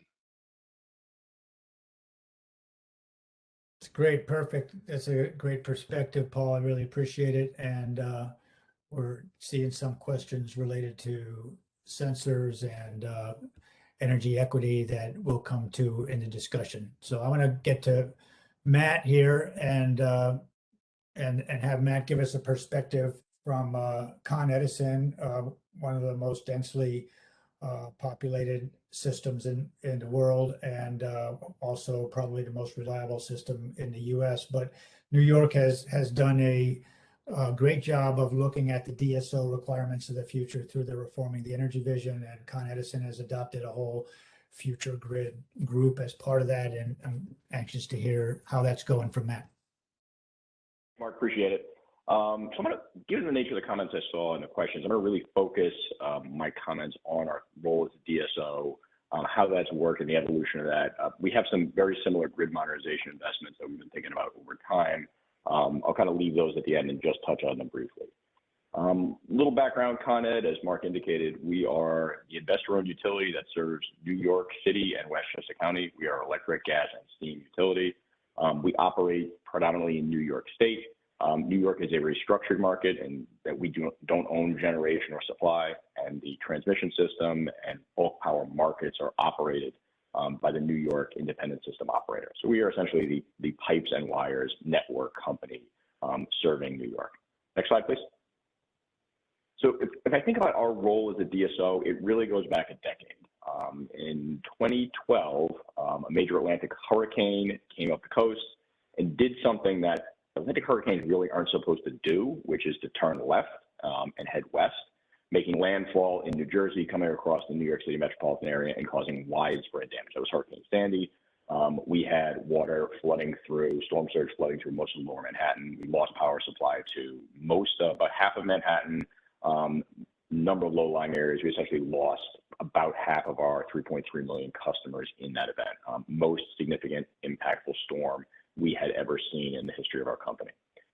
Coming out of that event, launched New York REV, really looking at the structure of the utility industry and how do you think about resilience, and also how do we think about the distribution system operation and this concept of how do you operate a distribution system? Who is the distribution system operator? What does that look like in the future, and what are the roles? And that kicked off the proceeding that became REV. Got a lot of attention nationally about how it worked, and it was proposed a number of different ways to look at the operation of the distribution system, including creating an independent system operator for the distribution system. REV proceeding essentially established the incumbent utilities as the operators of the distribution system, and also put upon us the requirement to operate the market function. So a lot of ambition in REV about how we would integrate distributed resources and how we think about distributed resources being integrated into in some views, a near real-time market mirroring an RTO down to nodal and locational pricing. So that was REV. REV moved us forward, and then you layer on top of that the state's increasingly ambitious climate change objectives, which is really codified in legislation called the Climate Leadership and Community Protection Act, passed in New York. mirrors a lot of what the Assistant Secretary talked about in her presentation, really moving to a decarbonization economy-wide, and that the utility sector helps to drive that forward. So we set extremely ambitious energy goals to move forward to a fully decarbonized economy as we move forward. Couple that with some other policy drivers, the New York ISO having a DER roadmap, looking at how we rationalize the integration of distributed energy resources, energy storage into existing markets, particularly things like dual participation between the two marketplaces, and FERC Order 2222 and how we integrate that. All of those essentially drive now what has become our distribution system operations function and how we think about integrating DER into our operations planning and day-to-day maintenance of the system. Next slide, please.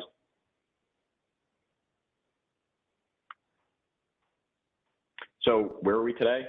I would say of all places in the United States, New York has one of the most robust marketplaces for DER. It's driven by a really robust stakeholder process.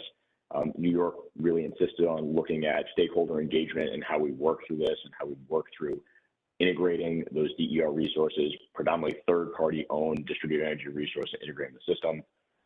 And this is from the largest prosumer all the way down to the smallest smallest residential customer. So the largest commercial development in the United States today is Hudson Yards. It is on the west side of Manhattan. It's 28 acres. It's over 18 million square feet in that complex, and it's a microgrid. It operates their own cogen facility, about 12 megawatts, integrates with our system, has the ability to integrate, island, and operate as one of the largest microgrids in the country. Down through individual residential customers. So Con Ed has deployed AMI across our service territory. That allows us to have demand response programs down to the individual customers that can run through aggregation. So market signals all the way through on how you integrate the DER resources. The concept that was announced early in REV of looking at very locational real-time pricing, that has never really shaken out to that degree. It has been more market signals through programmatic engagement, more like a capacity market, I think is how it actually functions, as opposed to like a real-time energy market that was originally envisioned as part of REV. But overall successful, we continue to integrate DER into our resource planning mix, integrating 76 megawatts this year. And we do that both on an operating basis and how we think about planning for infrastructure. There's a non-wires process in New York that allows us to think about how we engage and pay for and potentially pay premiums for distributed energy resources, interconnecting at the places we need them to interconnect, so that we can essentially get the targeted benefit of DER and pay them for that locational value. And as a utility, we actually have opportunities to earn off of that transaction in ways similar to deploying traditional infrastructure. Next slide, please. So all of this has been successful, but it doesn't come without challenges and challenges looking forward. The first one is that the ramp rate here is going to be tremendous as we look at what the state is put forward. I think Vishal covered this in part of his presentation. We're looking at an incredible ramp rate of these resources coming in and how we think about integrating them and predicting their outputs on an operating level to understand what the impacts are going to be to the system. So for a lot of these things, it involves us working with both the independent system operator and then the different aggregators and resource providers who are operating in the system to get on a common platform for how those things are going to work and really make that integration. For now, this was not how these markets were originally envisioned, and they have been evolving. So there is a number of misalignments between market rules, for example, at the wholesale level and retail level, that we're still working through to smooth out to make sure that we are setting the right pricing and market signals. And one of the complexities of this is thinking about, and it's been mentioned today before, cybersecurity, this combination of how do we have flexible, low-cost interface telemetry coming from distributed energy resources.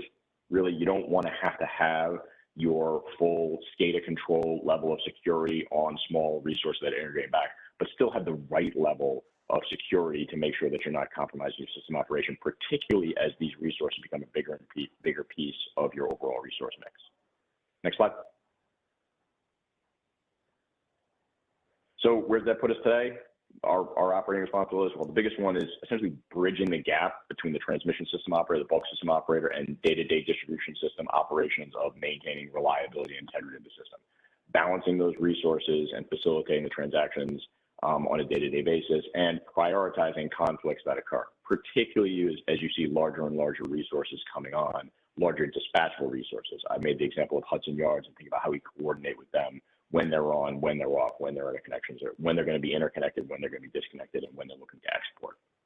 A lot of this is around how do we think about the communication requirements, making sure that we have consistent communication requirements that are not barriers to entry for participants, but that are clear so that you understand as resources come on, you can integrate them. And finally, dispatchability, how we get the right sets of dispatchability. It is common that DER providers often look for lower cost interconnection and will look for reductions in the level of contingency in their interconnect to allow them to be a lower cost interconnect, but potentially have curtailment in how we think about those operations. It's particularly important for network-based systems like the ones you use to serve dense urban areas like New York City. Next slide. So big pieces is really going to be its market and its technology. How do we drive forward on technology? One is, and Mark and I have talked about this before, there is not a lot of out-of-the-box solutions for how you do all of this integration. In New York, we call it the Distributed Energy Resource Management System, DERMS. There's a couple of different acronyms for this, but we cannot find any out-of-the-box solution that works for this. So it's really building foundational elements of the back office technology that you need to do this, both IT and OT, to help move this forward, and working with regulators really to justify those investments in advance of some of the DER penetration. At the grid edge, really, there are some traditional infrastructure investments. I think Vishal covered a lot of this. Thinking about those traditional network grid edge investments, really grid modernization that have to happen to be able to effectively integrate the DER and make sure that it works properly. And the last one for all the EPRI kind of modeling nerds on this, a lot of modeling that has to work this through for how you get down to the impact on your system, both real time and future looking on how the integration of this works. Again, we deployed AMI. We're in the last phase of deployment. That has made a big difference in the granular data that we can get on our system that you can bring back in the system for your both steady state and future modeling. Last slide. I think that was the last slide, sorry. Last thing I wanted to hit on, that Lawrence mentioned this, there's a lot of investment necessary. I didn't hit on all the investment, but if we look at kind of where we were steady state on CapEx deployment to meet the needs of the system prior to thinking about all of this integration and resilience investment, and where we think of it now, there's almost a 50% increase in the year-over-year CapEx deployment. We see that probably going for a decade, really to keep up with both the integration requirements for this, the IT system requirements for this, and where people's expectations are around storm and storm resilience. Juan mentioned it in his presentation, the same storms that hit Avangrid hit us. The current expectations for major storms in New York is that the vast majority of customers would be restored in about 72 hours. That's a time frame faster than we've historically done it. It's going to mean significant investments in traditional infrastructure and integration of distributed resources to really make that happen. And one of the things that we really need to continue to work on is working with policymakers to understand the true implication of some of these things. In some cases, the resilience benefit of DER can be oversold. And it really is a combination of traditional infrastructure married with distributed energy resources together that can give you the kind of reliability benefit that people are looking for. With that, Mark, I'll turn it back for you, and if we move to questions. That's great. Hey, I want to throw one question out there before we go to the South American perspectives. And the Hudson Yards example, which is a great example of a microgrid concept, do they have a local controller that can participate in demand and in microgrid mode and going completely off the grid? Is there like an intermediate step where they can control loads and demand within the Hudson Yards area? Yeah, so they are really complex operations. So I've been to the control room at a Hudson Yards. It would rival a control center at most utilities or generating station facilities. Being a prosumer at that level really takes some significant investment in both time, resource, and capability. So they do have a control center, dispatches their loads, optimizes both their thermal and electrical load, and looks at their export capability and ramping that export capability or lowering their demand in response to things like demand response pricing signals, both at the ISO level and at the distribution level. So when you say prosumer, Hudson Yards is a really, really savvy prosumer with a lot of capability. Great example. If you're still around, we're going to come to the question of sensors and some of the work you talked about in terms of grid edge visibility and the role of AMI there as well. So you might be thinking about that as we get a few more presentations if you are here for the discussion. With that, I want to jump to South America and start with Ramon Castaneda, who will give us an Enel perspective on their operations in South America and where they're going to head towards net zero. Ramon, thank you. Thank you, Mark. You hear me? Sounds good. Perfect. Well, in fact, just 2 minutes of personal presentation. As you said, I'm working with the Enel Group for many years, more than 20 years. I'm responsible right now for our distribution operations here in Santiago, in Chile.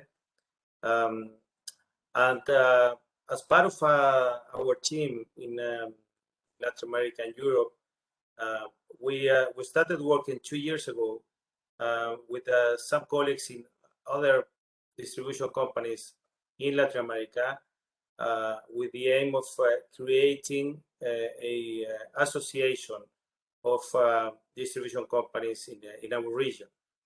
And this effort was mainly all throughout the pandemic period. So a lot of remote communication like today with you. And we succeeded in creating this association. So today I will not be speaking on behalf of Enel, but I will be speaking on behalf of 15 different companies that have given birth to this new association that we hope not only will have the opportunity to participate in events like this one, and I take the opportunity to thanks E.DSO, EPRI and Eurelectric for the invitation. But also we hope in the future we'll be able to bring our experience, our reality to the table and share with you hopefully interesting stuff like the material I've seen today, great stuff from our colleagues in the US, Europe, New Zealand, and other places. So today, what I want to do is basically present this institution. This new institution was born 1 month ago at the end of December, and who we are, what we want to do, and what our steps in 2022. So if you help me with the next slide.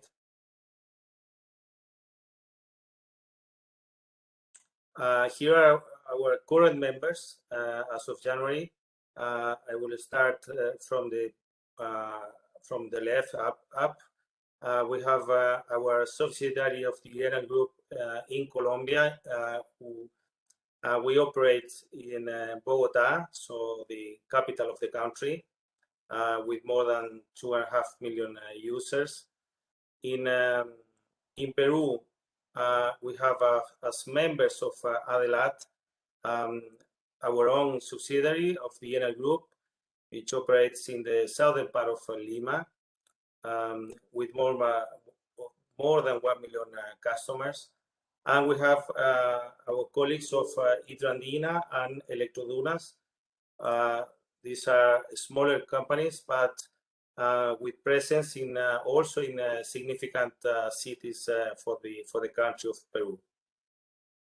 Then here in Chile, where I am, we have distribution in also in our capital in Santiago, with more than 2 million customers, and we have also a company that distributes in our main port in Valparaiso and surroundings, which is Chilquinta, with more than 700,000 customers. Then to the right, the bottom right, we have an association. Our Argentinian colleagues joined ADELAT not as individual companies, but through their own associations, which is called ADERA, and have more than 30 members representing all the distribution companies in Argentina. And then in Brazil, we have 4 companies of the Enel Group that distribute electricity in Sao Paulo, the city of Sao Paulo, and the state, in Goiás, the state of Goiás, also the state of Rio de Janeiro, and the state of Ceará and the city of Fortaleza. Alongside, we have our colleagues of Electricidade de Portugal with 2 companies, one from Sao Paulo and another one from the state of Espírito Santo. Then our colleagues of COSERN, which represents the Iberdrola group. And finally, our colleagues of Light, that is the company that distributes in the city of Rio de Janeiro. We represent then 5 countries, 15 members currently, and more than 70 million customers, mainly in the biggest cities in our southern part of the American continent. Next slide. What we want to do, we want to work together to promote collaboration and also lead the energy transition in the region. Basically, the energy transition has been the main driver and inspiration of this effort. As we saw from the previous presentations, I think it's clear for all of us in the distribution activity that the next decade, this decade, is going to see electrification as a trend, a global trend that also will be present in our region. And this will imply a lot of challenges for us that we have seen: resiliency, quality of service, technology, and obviously, if we work together, we will be in a better position to face all these challenges. Our mission is to represent the common interest of the members of the association, promote collaboration, and contribute to performance of each company and strengthen their role as service providers. Our vision is to become a referent within the electricity distribution activity in order to promote new technologies and best practices and sustainability, which is, I think, in the long term, an issue that is going to be of tremendous importance for us within the society, not only the customers, but also all the rest of the actors in the society. Obviously, within the framework of the energy transition in our region in Latin America. Next slide. Our journey so far, we started in March 2020. Our colleagues in Brazil, together with our colleagues from global operations, pushed for this initiative, and all these companies signed an MOU to commit themselves into the creation of the association. Then other companies started to join, and as I said before, at the end of last year, we finally were officially born as a new association, regional association. During this time, we have seen a strong spirit of collaboration between our current members, and obviously what we aim in this first year of operation, among other things, is to increase the number of companies that will be part of this association. In this sense, we greatly appreciate, and I thank you again for this invitation that will allow us to start showing that we can have a place in global discussions when we join together our efforts. And we are convinced, of course, of the importance of the distribution segment in the energy transition.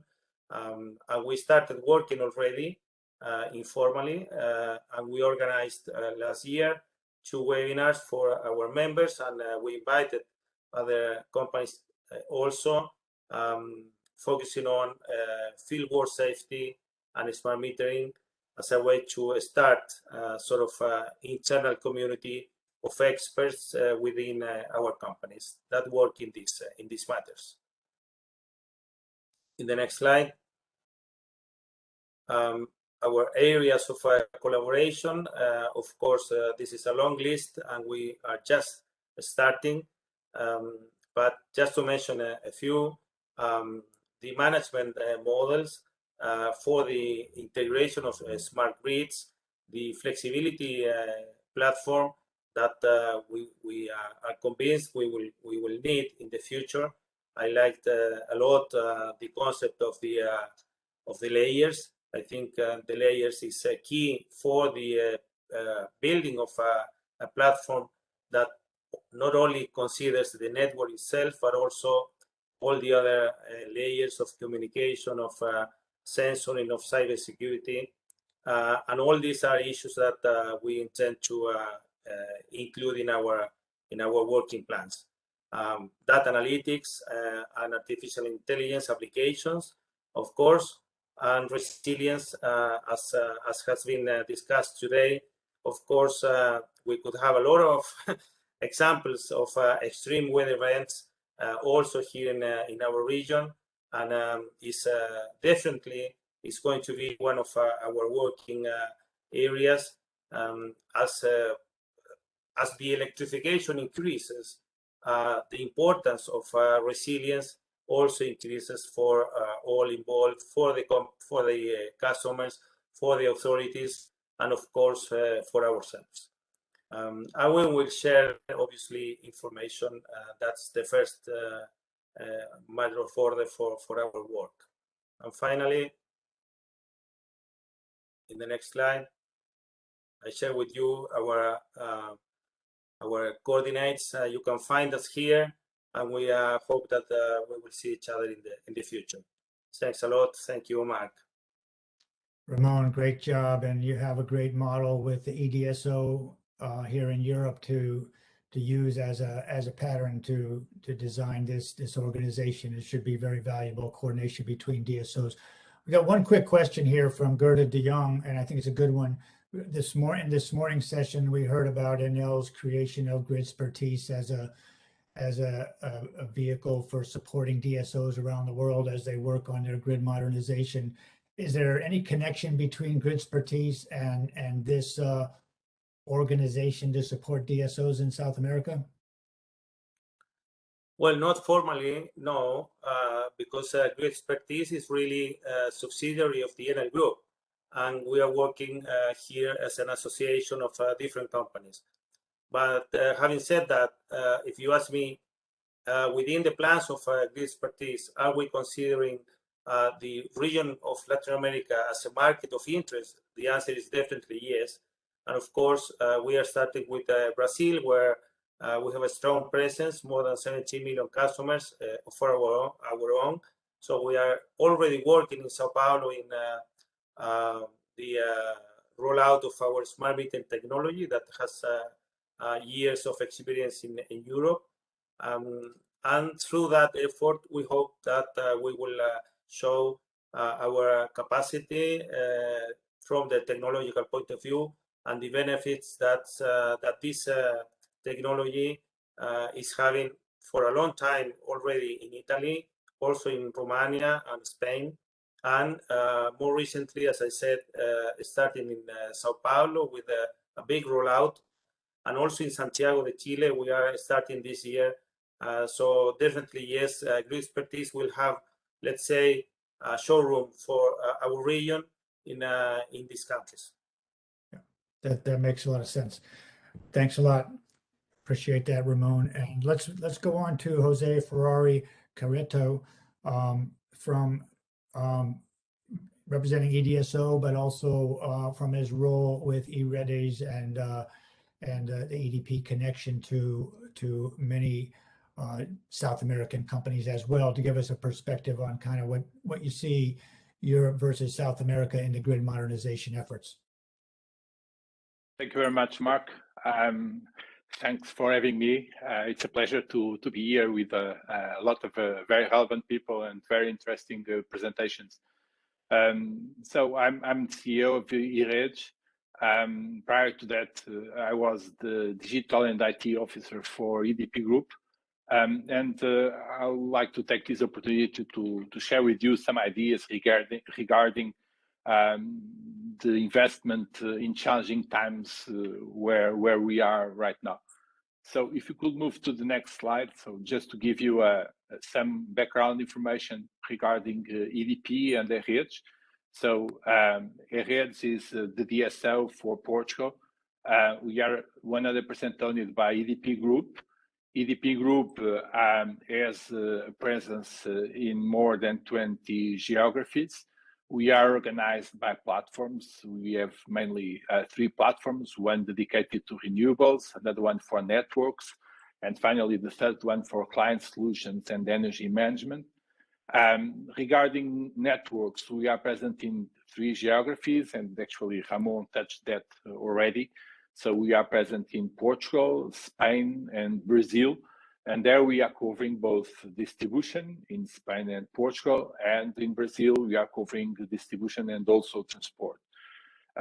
So just giving you a couple of indicators. So we have 12,000 employees, around 9 million customers in different geographies where we are present.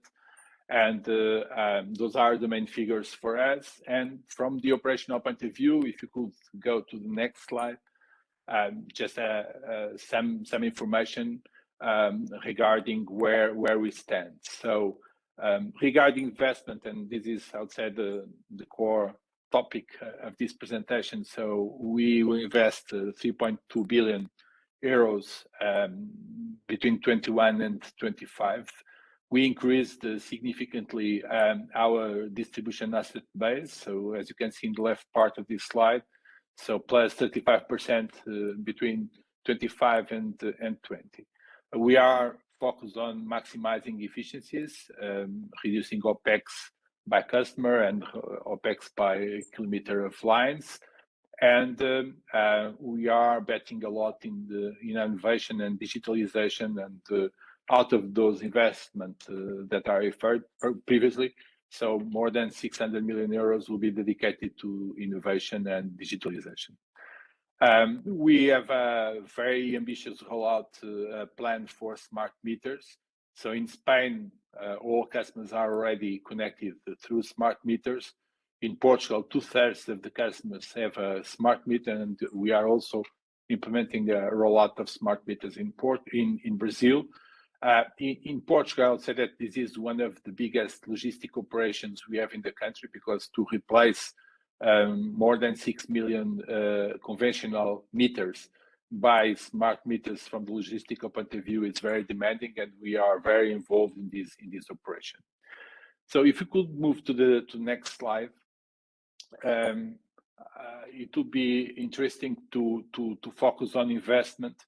And we know that right now, and this was already referred in the previous presentations, there is a huge demand for investment nowadays, a huge need for investment worldwide, but also or mainly at the European level. So if you look to the European Union plus the United Kingdom, so if you compare 2015 to 2019 with the period of 2020-2013, we see that the amount of investment is increasing by 50 to 70%. So it's expected to have an investment level per year of around 35 to 40 billion in the European space. This is a huge amount of investment. This requires a huge effort in order to implement these levels of investment. If we look to the Latin America, the increased level of investment is something that happens there as well. So we have here some figures for Latin America. So if we compare those two periods, we are going from 2B per year to 5.5 B per year, so an increase of almost 180%. So we know that this is driven by a lot of trends we are assisting now worldwide, and I'll touch that in next slide. But the main takeaway is that we are very focused on this investment. Referring to the main drivers for this investment, I'll say that we know that now we have a lot of infrastructures that are aging. So if we look to Europe, by 2013, more than 50% of electrical infrastructures will be older than 40 years. So a lot of infrastructures that need to be replaced. We know that we are increasing the electrification degree of our society and of our economy, and this requires more investment in distribution. There is a lot of distributed generation that is directly connected to the distribution networks. In the case of Portugal, 70% of the distributed generation is connected directly to our network. So this requires additional investment in order to cope with this requirement from DRA. And we know that we are assisting to climate-related impacts more frequently, which in the case of the European countries, and when we are talking about southern European countries, the wildfires are one of our main concerns, and they require some actions in order to cope with that challenge. And on another hand, we know that we have right now more and more need for electric mobility to cope with digital and smart grids, to have more integration between networks, and also to adapt flexibility solutions and to cope with the demands and the profiles of prosumers that inject a lot of energy in the network, and the network becomes to a network with two ways instead of just one way, which was the main characteristic of the last years. On top of that, we know that right now we are changing for companies that were focused on watts, and now we are becoming companies focused on bits and bytes, moving to a more and more digitalized network with a lot of challenges regarding the data we are collecting through the smart meters, through the sensors, and feeding the data models we need to have in order to better manage our network. So the topic here is about investment. Resilience is one of the top issues here, and we know that around 10% of the required investments is directly related with resilience. This is a figure for all Europe, but also is a figure for us if we make our own calculations, and I have it in previous slide. We can see that roughly 10% of all this investment is directly dedicated to resilience. There are a lot of challenges associated to this. So first, we need to find a fair remuneration to attract funds to all this investment, because if we do not have the proper relation in place with fair remuneration, we believe that will be very, very hard to attract investment for these to attract funds for these investments. We know that it's a bit hard to find approval for the level of investment that is required.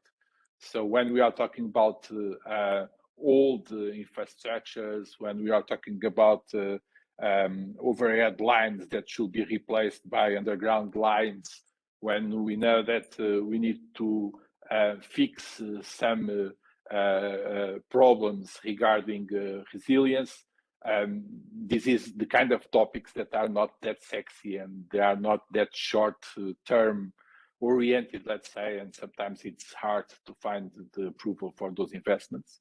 We know that in terms of HR, there is a huge scarcity of resources in that area. This is a problem, I would say, mainly for Europe, but worldwide, I think that this is present in several countries. This is something that we are dealing with.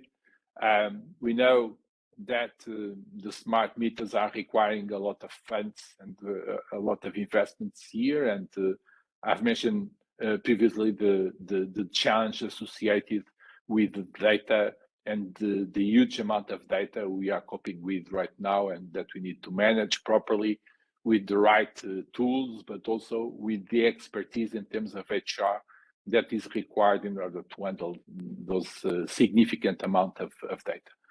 Regarding digitalization, so we know that this is a significant trend worldwide. It's a significant trend for power companies, irrespective of the platform they are using, being them renewables or retailers or distributors. So digitalization is present everywhere. So we know that this can make a huge difference in the way we manage our networks. There are a lot of efficiency here associated to digitalization. There are a lot of problems we can deal with the digitalization. For instance, when you are talking about these weather changes and to be able to predict better the future and to anticipate extreme events and to be able to deal in a better shape with those events. So very demanding times, a huge requirement regarding investment, and a lot of challenges in order to be able to materialize the needs we have regarding investment. Next slide, please. So just here a couple of ideas comparing South America and Europe. So when you're talking about DSOs and when you're talking about power companies in general, I would say, and those are just some highlights, some topics to be further discussed if you think that is useful. I think that at the end, we have a lot of common challenges. We have a lot of common trends, but even so, there are some different aspects that make somehow the distinction between Europe and South America. So when we look to the networks, I would say that in Europe and mainly in Southern Europe, we are more concerned about wildfires, fires in general.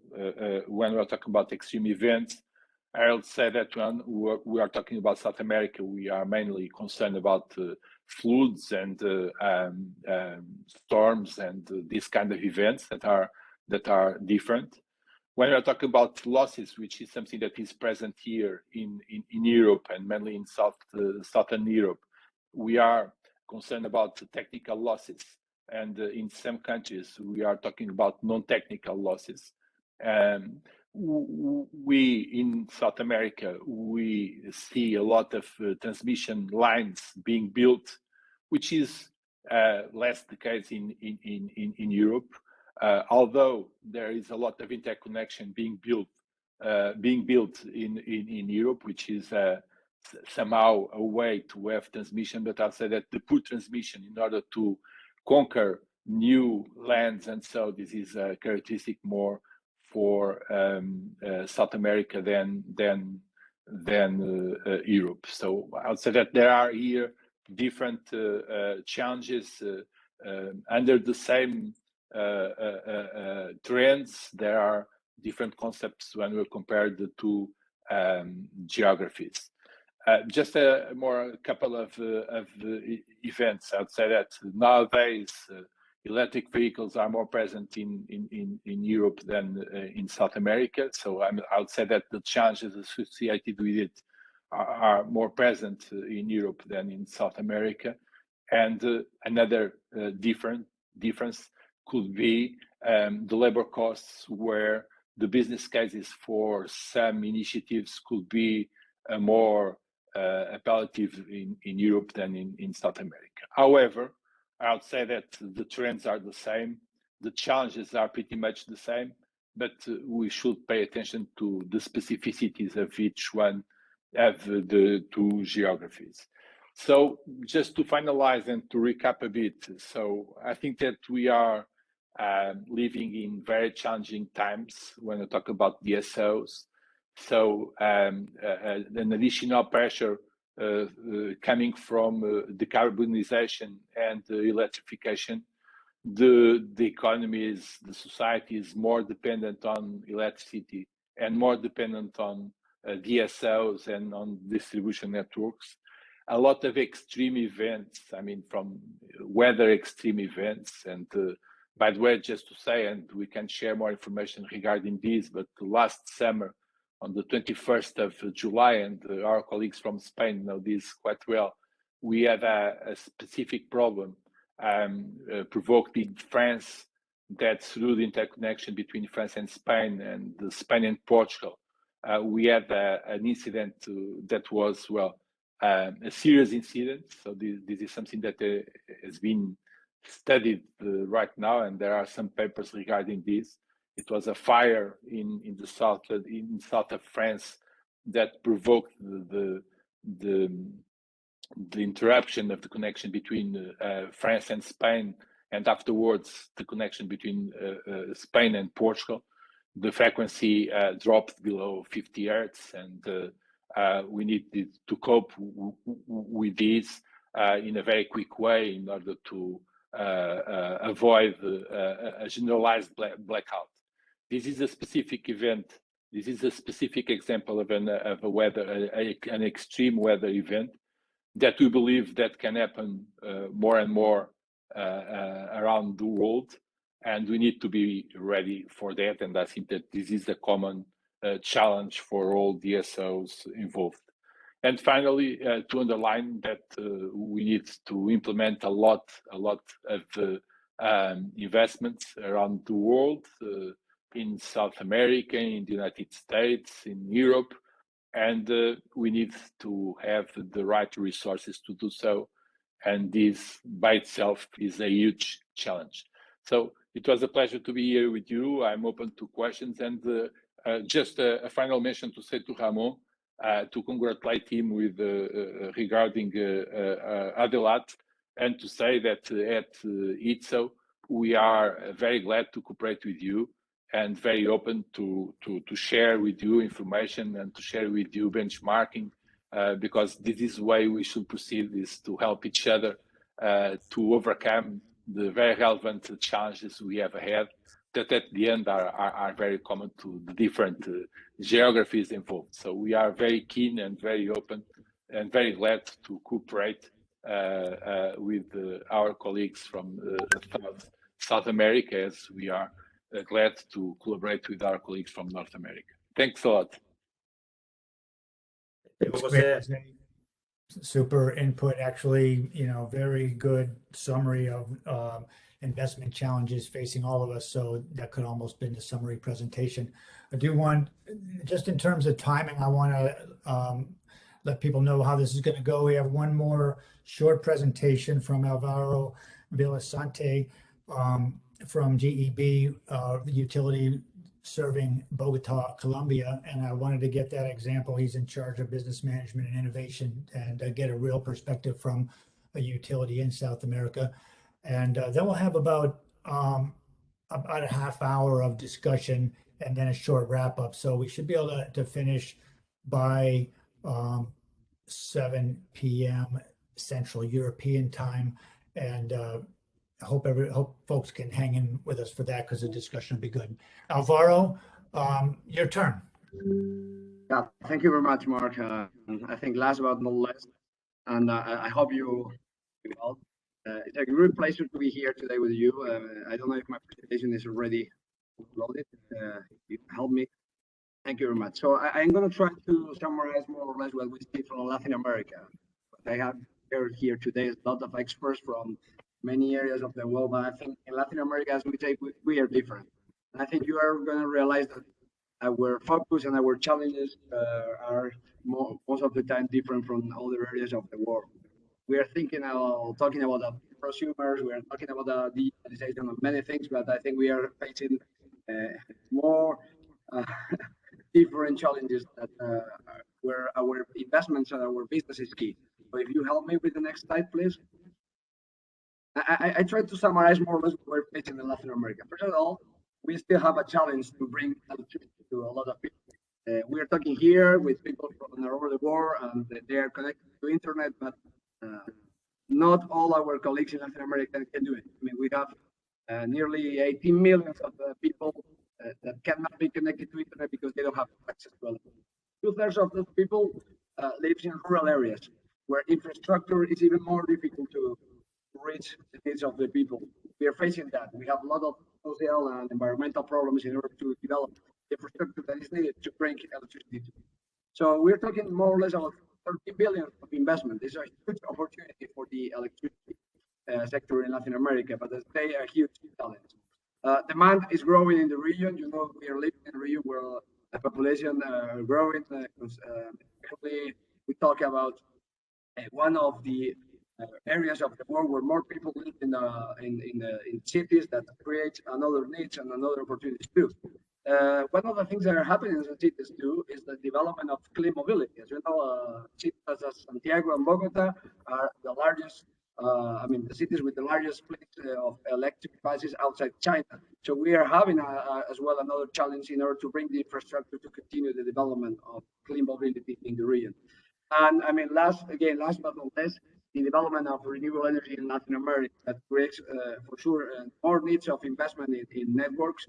We are having a huge development and deployment of capital in the renewable energy business. Countries such as Chile, but as well Colombia, and as well Peru, Brazil are investing a lot in renewable energy, mainly projects located so far from the main consumption area.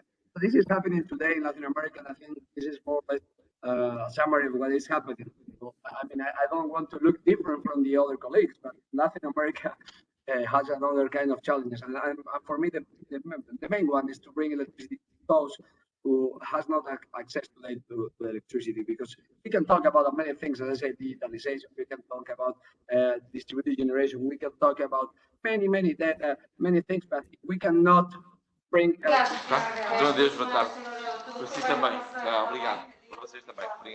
I think someone is still connected here without mute, but I'm more than all the support from other colleagues. But let's say we have a really huge challenge to bring electricity to those people, and all our investment is needed. If we go to the next slide, I'm going to try to summarize more or less who we are. I mean, Grupo Energía Bogotá, GEV, we are a company located in Colombia, but we have operations in Brazil, Peru, Guatemala, and Colombia. And from June this year, we're going to be as well in Panama and in Guatemala with power generation. We were more or less in the whole energy business. I mean, we have companies in the power distribution, power generation, power transmission, and as well in gas distribution and gas transportation. And 2 years ago, we decided to as well to invest in the data analytics business. We have a company in Colombia, because we understand that data is, like, as many people say, the oil of the future. We are talking about a correlation between our investments in distribution and all the other business, because at the end we have like a huge footprint in the Latin American region. For us, I mean, in terms of energy distribution, you could see one of our companies was mentioned before, that's in Peru, and we have as well a partnership with Enel Group in Colombia, where we manage the largest distribution company of the country. Next slide, please. And what is happening here? As I say, I mean, we are living a transformation, not just in the global energy business, but as well in Latin America. Latin America, as I mentioned, is one of the regions with the highest percentage of people living in cities, and the percentage continue growing. We are looking how, the pandemic changed everything. I mean, it was a really challenge for us, for all of our companies, the way that we, collaborate with the different cities, the way that we have to invest, the relation with the clients, everything changed. So now, we think that our investments are in a key point in order to continue growing in the future. Many things happening. As you can see there are some numbers. I was talking about public transportation. I mean, a lot of electrification there. I'm thinking about regulation changes as well. We're talking about different changes in the way that people is approaching this business. But the key point, in my opinion, is how we can innovate. How can we be best to bring solutions to people? I don't want to, being so repetitive, but I think it's key that we are facing huge challenges in order to bring, as I say, electricity to those who has no access. And today, what we think is like Latin America is facing a lot of changes. This is the way we are changing to. We have decided to go ahead with an innovation strategy in order to change the way we approach innovation in the whole company, the whole group, and all our subsidiaries are investing there too. If we go to the next slide, please. I would like to summarize where is our focus today. I mean, we are an utility for Latin America. We have heard people from Iberdrola, from many companies that are doing really great things, but we want to go ahead as well. We're investing in different focus in order to approach our clients with better solutions, in order to bring electricity to those who, as I said, don't have access, in order to bring electricity to, the more competitive electricity, in order, at the end, to bring the best service possible at the lowest cost possible. We're right now working in different areas of innovation, not just in the electricity business, as well in our gas business. And I think this is the best point, the best thing we can do in order to face the challenges that the region is facing right now. Go to the next one. I mean, we're talking many things, as I say, from clean mobility to as well distributed generation. We're working away in the storage. We are so close to our first storage project in Peru. We are gonna as well open one of our solar plants there. So we are working in different areas, and we think that there is not only one solution to the problem we are facing. I think all the companies have to work in different areas.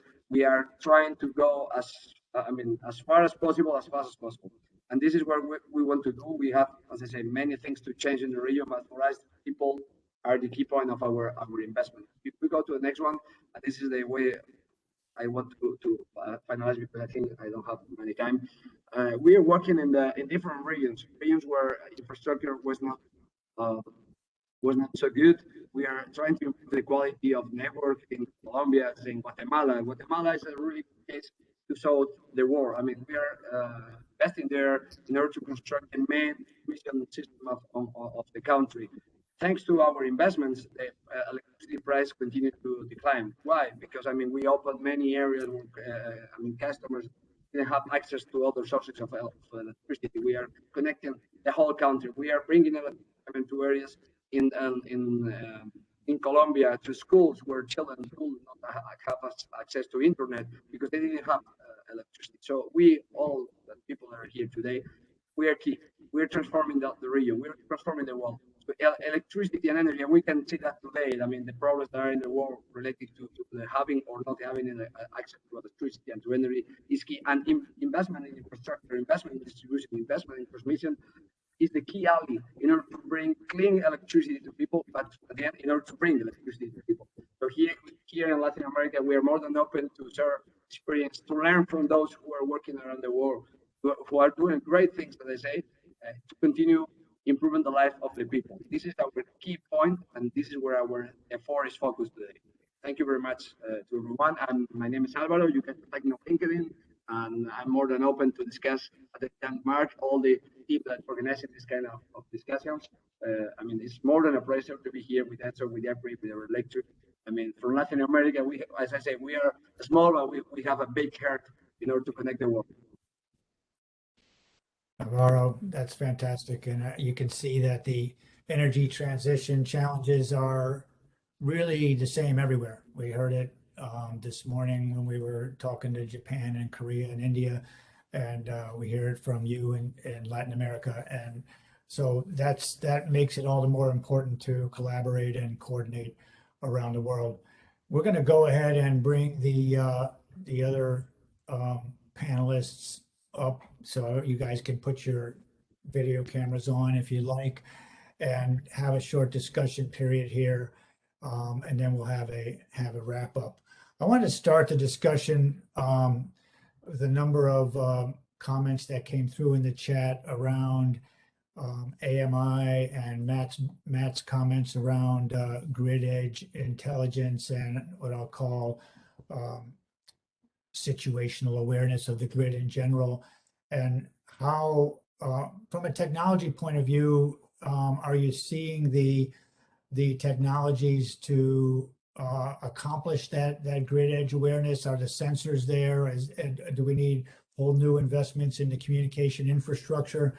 And does AMI have a role there, or is AMI a completely kind of separate animal for related to billing and maybe implementing of new flexible rate structures, but not really operationally part of the grid edge awareness? So wanted to kind of throw that out there and maybe start with Lawrence and from a EEI member perspective and also perspective around the world, where you see different levels of penetration of AMI and where do you see an emphasis on kind of investments in this grid edge awareness and situational awareness, from an investment point of view?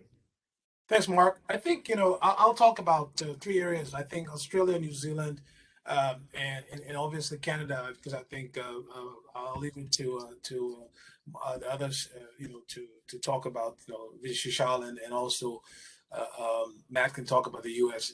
I think there's a yes and no answer. I think it depends on the application. I would say that AMI, initially, I think there was a lot of buzz around AMI. I recall when the REV was being done back in the day, I was working at the time for Alstom, and we spent a lot of time trying to understand what's the business case for putting AMI in place.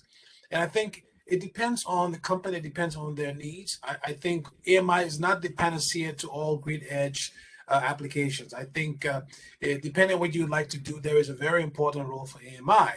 But because distribution systems are at different levels of maturity, I think the approach that has been taken in some parts of the world was to throw AMI to everything that seemed to be related to sensing and smart grid. And I think that was a wrong approach.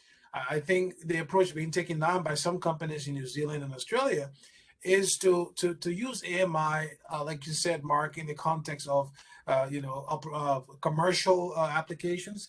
AMI does serve a purpose from a standpoint of load forecasting, and perhaps Vishal can talk a lot about that. But I wouldn't say it's the sort of the all of the whole that is necessary for making smart grid work at the edge level. The last comment I would say regarding AMI is we saw the first generation of AMI maybe about 8-9 years ago.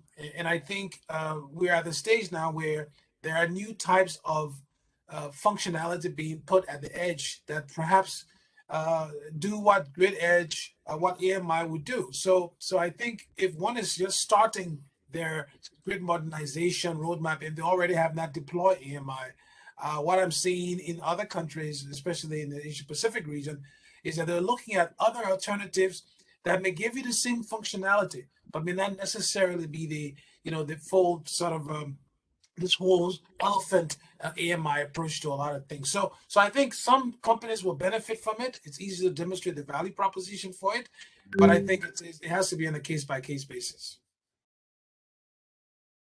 Good stuff. Torsten has his hand up. Thanks, Mark. Maybe just one perspective from a European DSO perspective. We discussed a lot in the last 12 to 18 months among European DSOs, whether we want to rely on main meter only or whether we also want to incorporate sub-meters, especially for measuring flexibility, but also for measuring state of the grid, for knowing what's going on and so on. So also for observability. And we have quite a strong consensus that we say what is relevant for us, and what we would insist on is the main meter, because we don't care what exactly is going on in detail behind the main meter, what the customer is doing. That's basically a competitive activity. And what we want to know what's going on at the interface to the grid. There are many market participants that say the main meter is not serviceable enough, it doesn't have enough granularity, or for various other reasons, we want to depend on sub-meters. We think sub-meters can be a valuable addition to main meter metering, but it has to be agreed by both parties that use it. And we say for operation of the grid, basically it's main meter only. Would like to hear, of course, other perspectives on that if there are others. Thanks. And that's excellent. And let's go to Matt, where I'm interested also in terms of going back to the Hudson Yards example. Is that 1 meter for Con Ed, and then they do sub metering for all of the loads in there, or how does that work? And how are you using AMI in your future grid? So I think maybe if I start, Lawrence and Torsten's points I think are linked.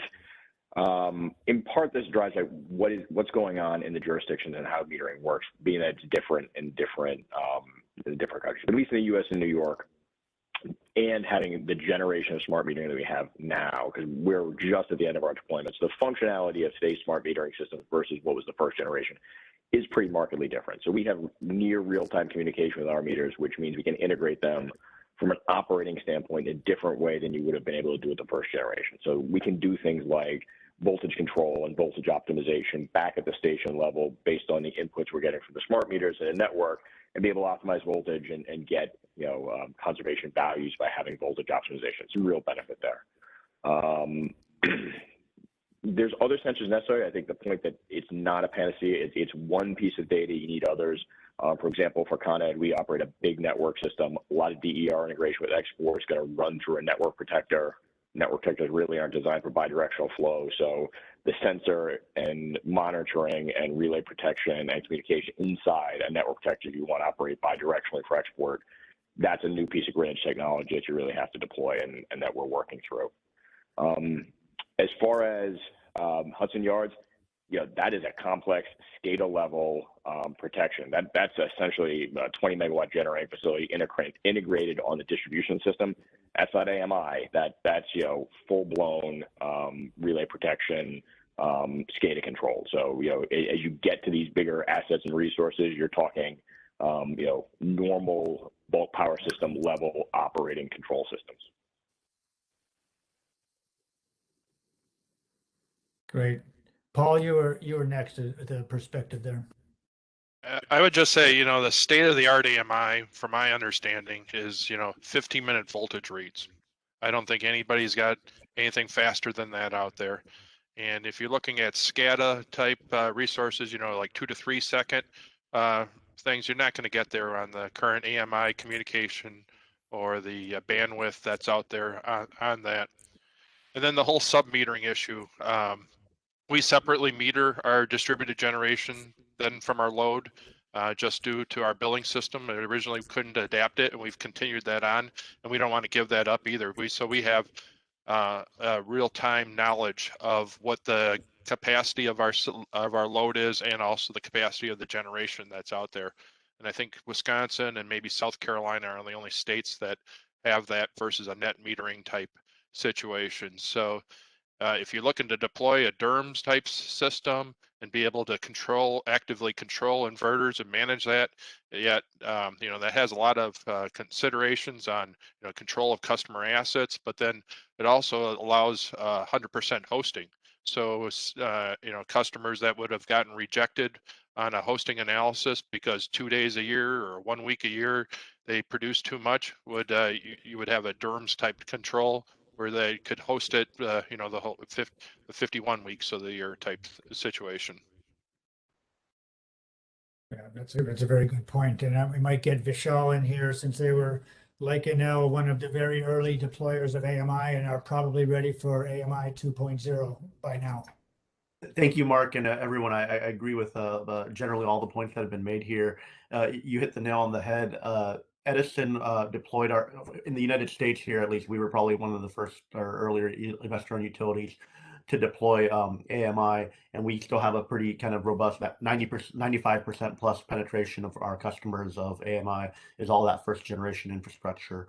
To Paul's point, our larger, each of the regulations are different in each of the jurisdictions, and like Matt said, if there's a microgrid or a remote grid application, there might be a different metering requirement or need.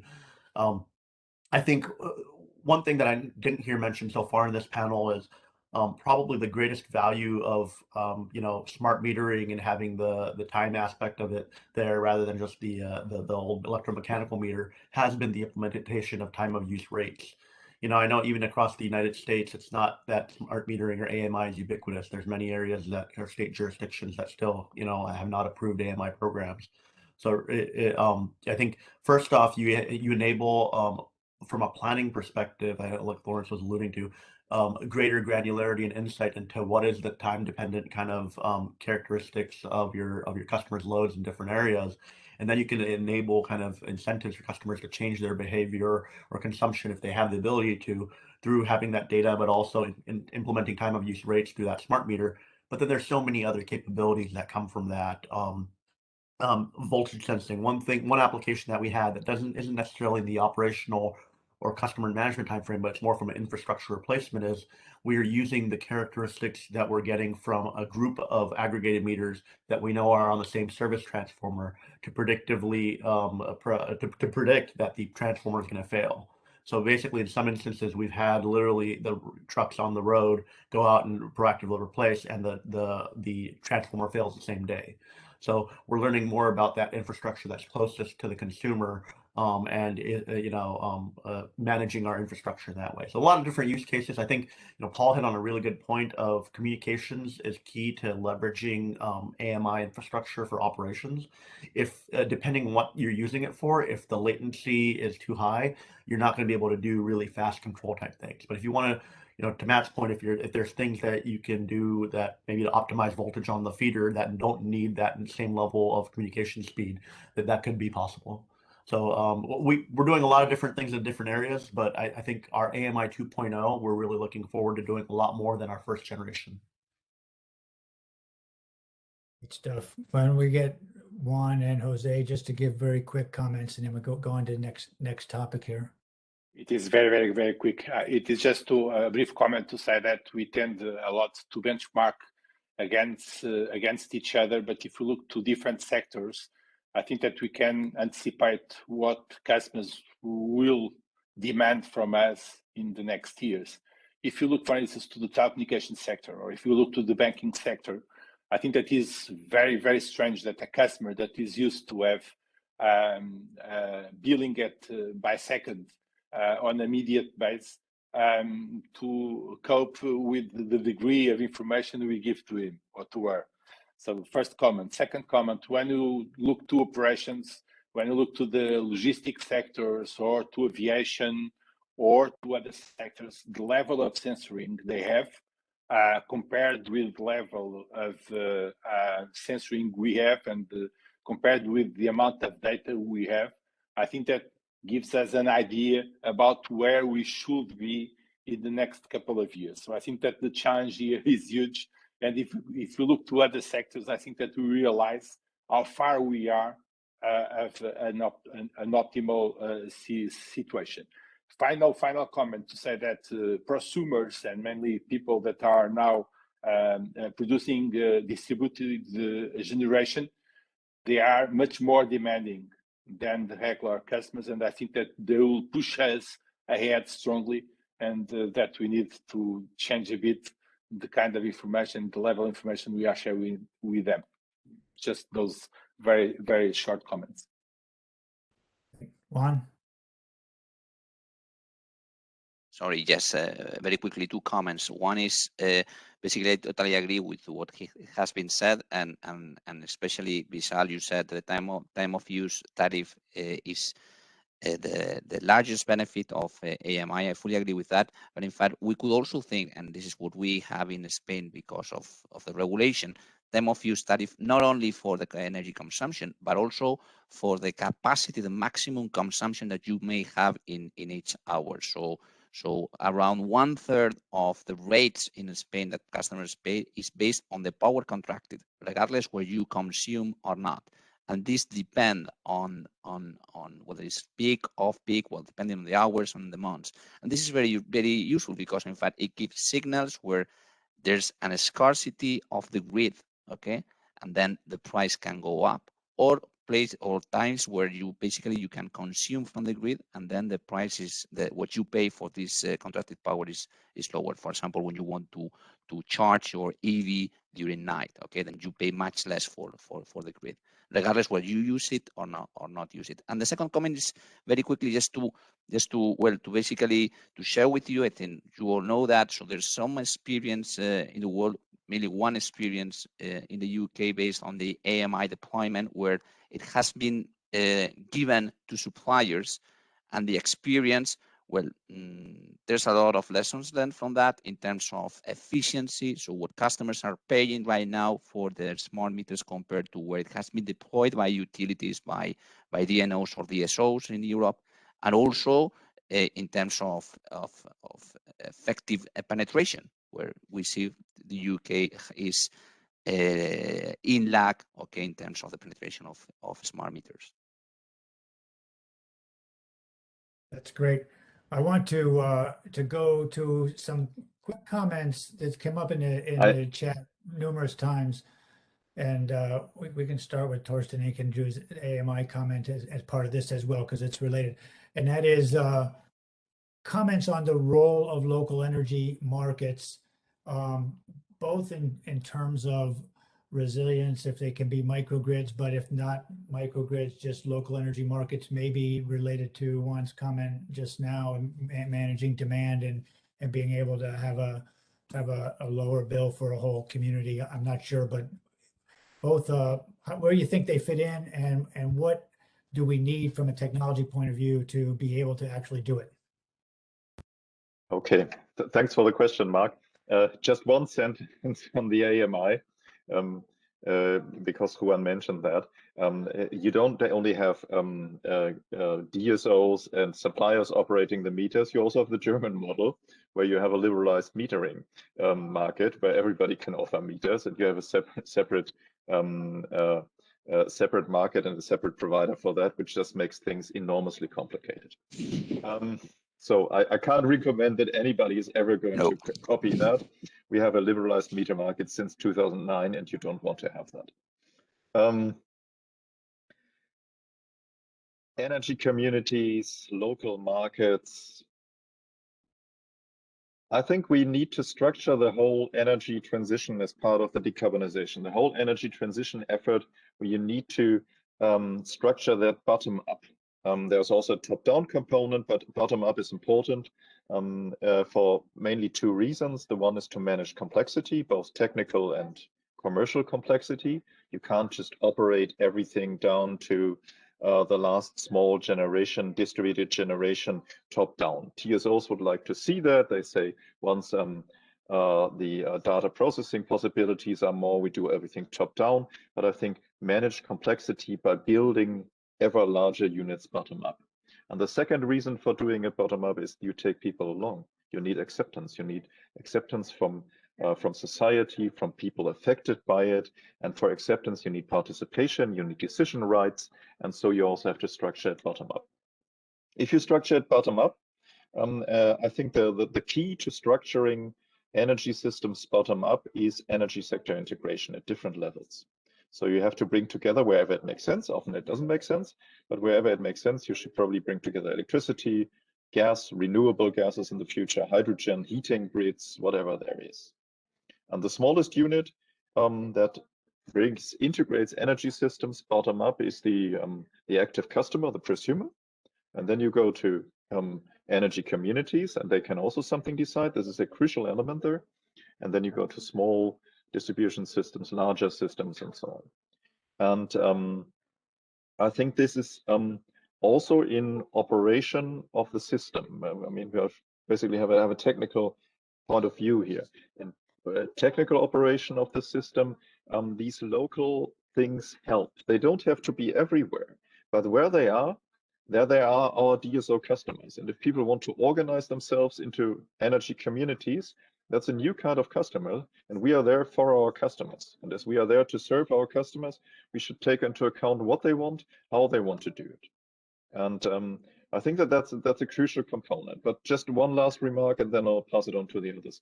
But we, of course, also in supply, in generation, but also in distribution, we have to see that there still is a level playing field.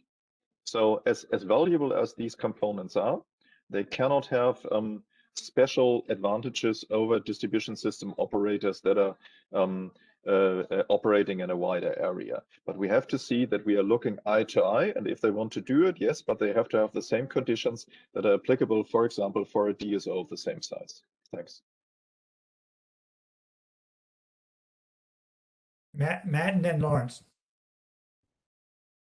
Mark, so we've been kind of working through this in New York for a while. I think you sometimes have to separate the academic theory behind what the most efficient market could be, a lot of conversation around how you get there, and then what the practical realities would be for operating a DSO and market and pricing signals and execution. You know, how granular can you actually get, and how close to real-time pricing can you get? I think our experience has been, if you look at what the value provided in a DSO market is by participants, it's often deferring, eliminating, or equivalent of a distribution system capacity. It's often driven by a capacity constraint or bottleneck on the distribution system. That's why there's value.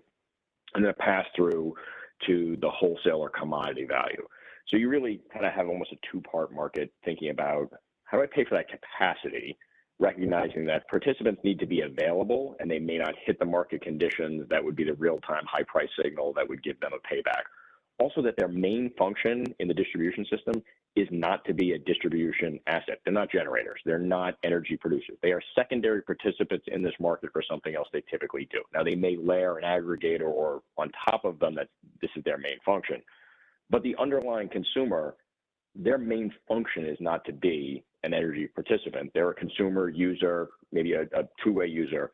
So having signals that give them essentially a capacity value that's much more steady state, that represents their value to the distribution system, and then layering kind of a dispatch value for when you actually get utilized that mirrors kind of some of the wholesale or commodity price spikes that may occur at times. And sometimes they're disconnected in time. I think that's one of the things we've been working through and trying to get to, because you often have people thinking market design in this space that think about optimizing with like real-time, granular, value-based price signals very much at that point in the distribution system.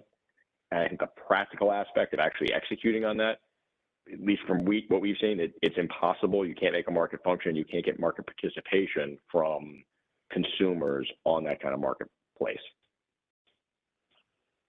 Mark, I completely agree with Matt. I just want to go back to what Torsten said first when he used a word that I struggle with every day in this area, in this industry, and that is complexity.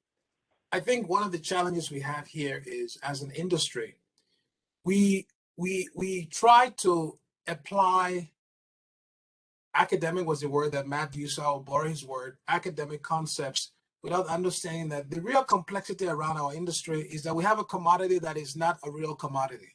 And by that, I mean the things that make markets work as pure markets, they don't have the same constraints we have. So when you talk about creating a distribution market, we've had this discussion in Europe for many years, the DSOs, the prosumers, and all of this. But prosumers it's not everyone who's a prosumer. So are we going to create a complex environment to satisfy a handful of the broader customer base at the expense of everybody? And I think one of the concerns I have is, as we have the conversation, I do believe in markets, I do believe in creating distribution system markets, but we have to be careful how we design them. The last point I will make, building back on what Matt said, we're having this discussion now for maybe the US and Europe. But if you think beyond the US and Europe, I know the more you have people on the call from Africa and elsewhere, take a place like India, when you have densely populated areas, how do you create distribution markets? In fact, I can just tell you, the perfect distribution market is Lagos, Nigeria. They have more distributed energy resources in Nigeria than they have anywhere else in the world. But guess what? The physical grid is not there. So coming back to what Matt said, we cannot create these markets without having the infrastructure in place. And so I think we're sort of doing this the wrong way.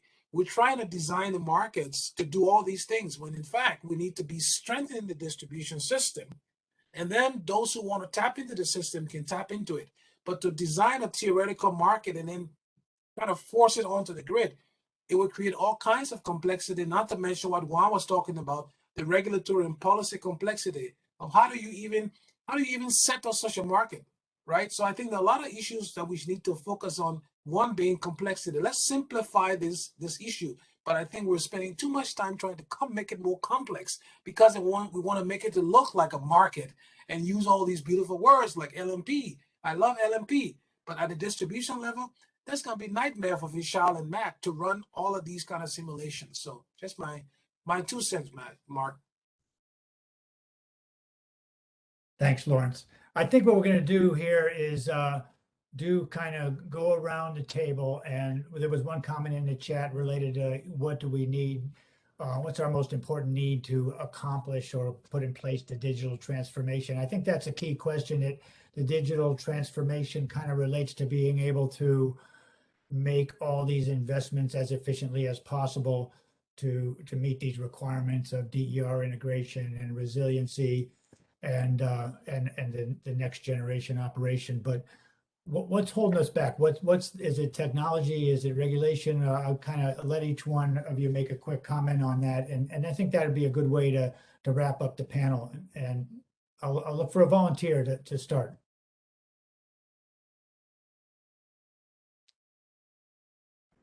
Torsten.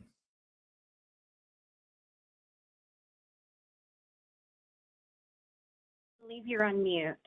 You can unmute. I might be able to unmute for you. Sorry, apologies. It's regulation. If we look at the different countries we operate in, it's always regulation. And if you take a look at the challenge of the decarbonization effort and the required changing role of the distribution system operation and the required role of digitalization, you start shaking your head by how little change there is in regulation. It's neither recognizing the enormous investment needs, as I said, 400 billion in Europe until 2030 in distribution grids, making the capital available.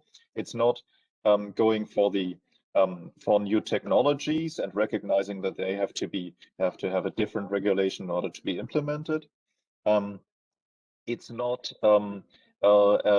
recognizing different roles and developing roles and new functions and new coordinating functions of DSOs, and it's not even properly recognizing and encouraging and taking account of the results of R&D. It's nothing. It's nothing. Any NRA that we are subject to, and as I said, we are operating in 8 member states. Every single NRA is still stuck in the year 2005 with a regulatory approach. And if you need lead times to change that. And if you don't change regulation now, you'll never arrive in 2030 at the results you need in order to arrive at net zero in 2050. Never. Time is running fast. So I will really say it's not technology, it's not ideas, it's not organization. That's all very important. But regulation is lagging behind and keeping us behind. Thanks. Matt? So maybe I'll hop on Torsten's point a little bit. I would agree it's the regulatory environment and the objectives of the regulatory environment as they're trying to balance kind of a broader picture. And that's probably in 2 parts. Some investment, I think Lawrence hit a lot on, there will be investment required across the spectrum of things. The second is setting the right kind of pricing and financial incentives to DSO participants. This is something that we worked on a lot in REV. How do you send the DSO the right set of regulatory incentives to execute on this in ways that are meaningful and build a solid business? We have a variety of different methodologies we operate under. Some of us are investor owned, so you're looking back to how do you operate this as a business that continues to add value, and is the right kind of regulation in place to align with the outcome and the value for the participants? Perfect. Let's go to Paul. I'd say it's a combination of policy and technology. So our largest customers are able to do market-based pricing a day ahead.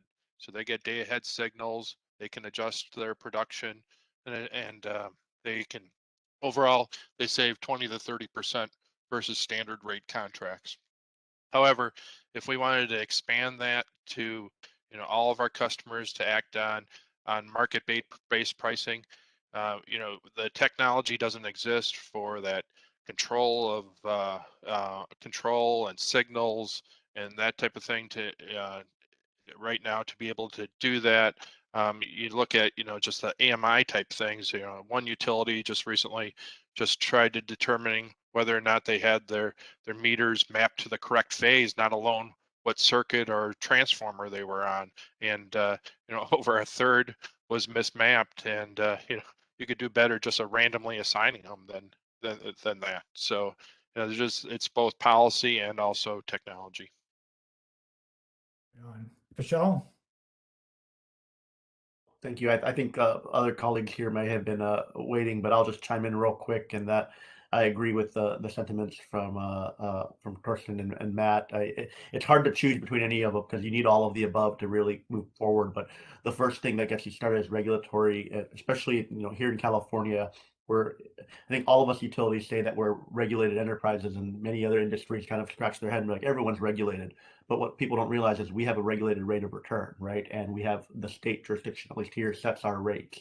So we make the case to our state regulator that we need to invest XYZ number of dollars in wires infrastructure or digital transformation, et cetera. If we don't get the approval for that, even if there are capital markets out there willing to invest in it, we can't increase the rates proportionately to make those investments and get that capital and deploy and advance the technologies. I think the technology markets would respond accordingly if that investment level is there. And so yeah, agree. Kind of if there's any one salient driver that's kind of in the or barrier, it's probably most notably regulatory. The other thing I'll add is I think Lawrence made a comment. In an earlier discussion.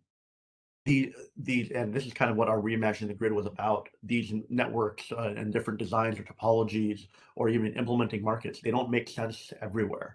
There might be pockets of the grid where you want a full-on market and DSO infrastructure, and you can do real-time pricing and distribution, theoretically. In other places, it'll probably never make sense, and the current model today might be there another 100 years. So I think regulation needs to help and be flexible to accommodate those local differences.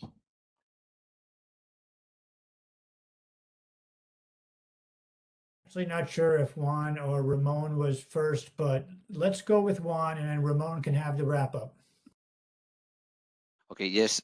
Well, I couldn't agree with you more, especially with Thorsten. Clearly, regulators are lagging, so technology is already there, and the problem is that sometimes we need to we are all, even in regulators, we are all, most of us, we are engineers, and we try to fix perfectly the problem, all the solutions, okay, which is very, very complex, and this is making us not to be able to really put on the table consistent proposals and consistent solutions that basically they're simple, although they do not fix all the problems. So, for example, right now in Spain, because we wanted all customers to be hourly price signals, more than 11 million domestic customers have hourly price signals for the energy consumption, which is creating an absolute mess because people don't understand that. And then creates also mistrust in the sector, in the companies, and in the utilities. So the problem I think is really we need to have a simple solution, although it doesn't fix all the problems.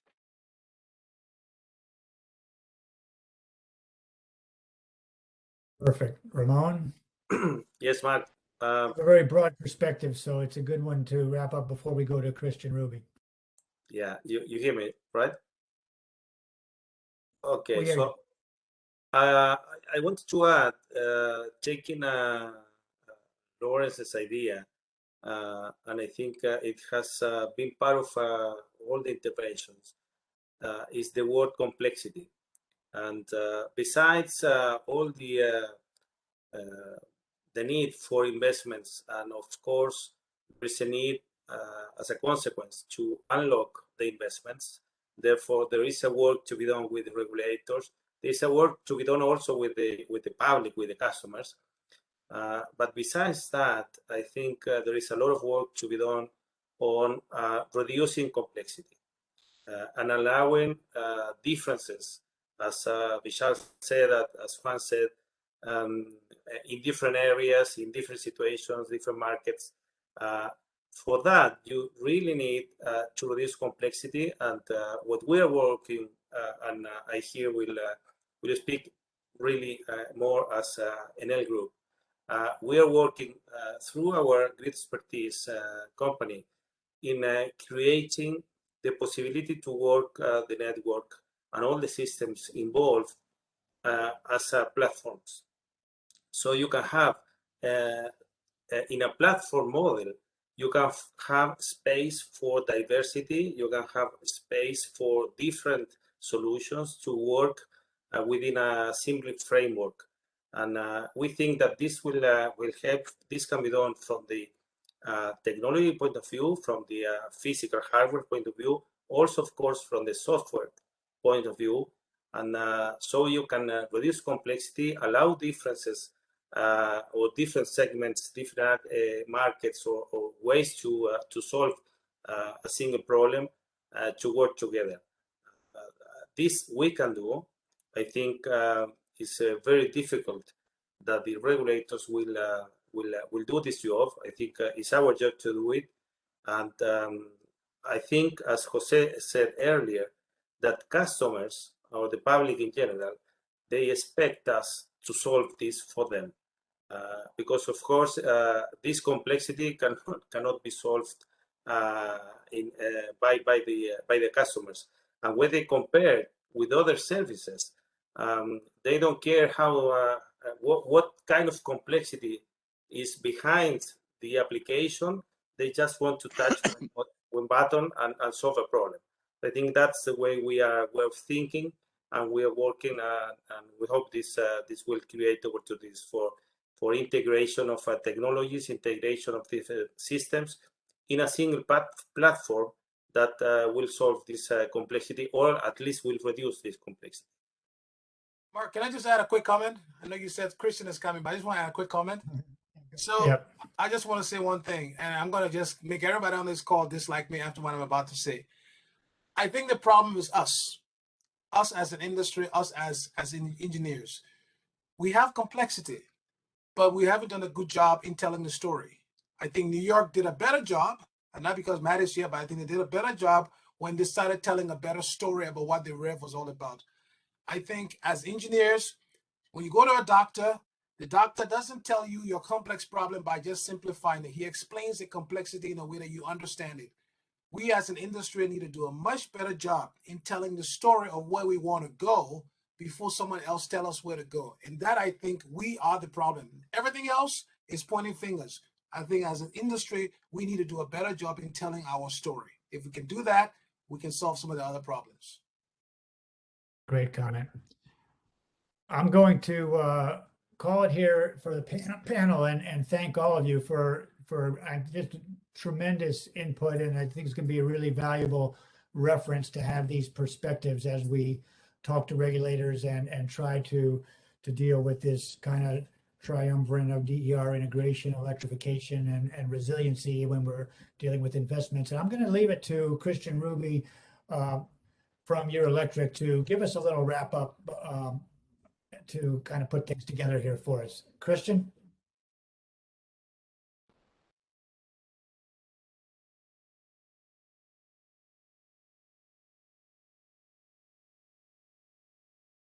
Maybe?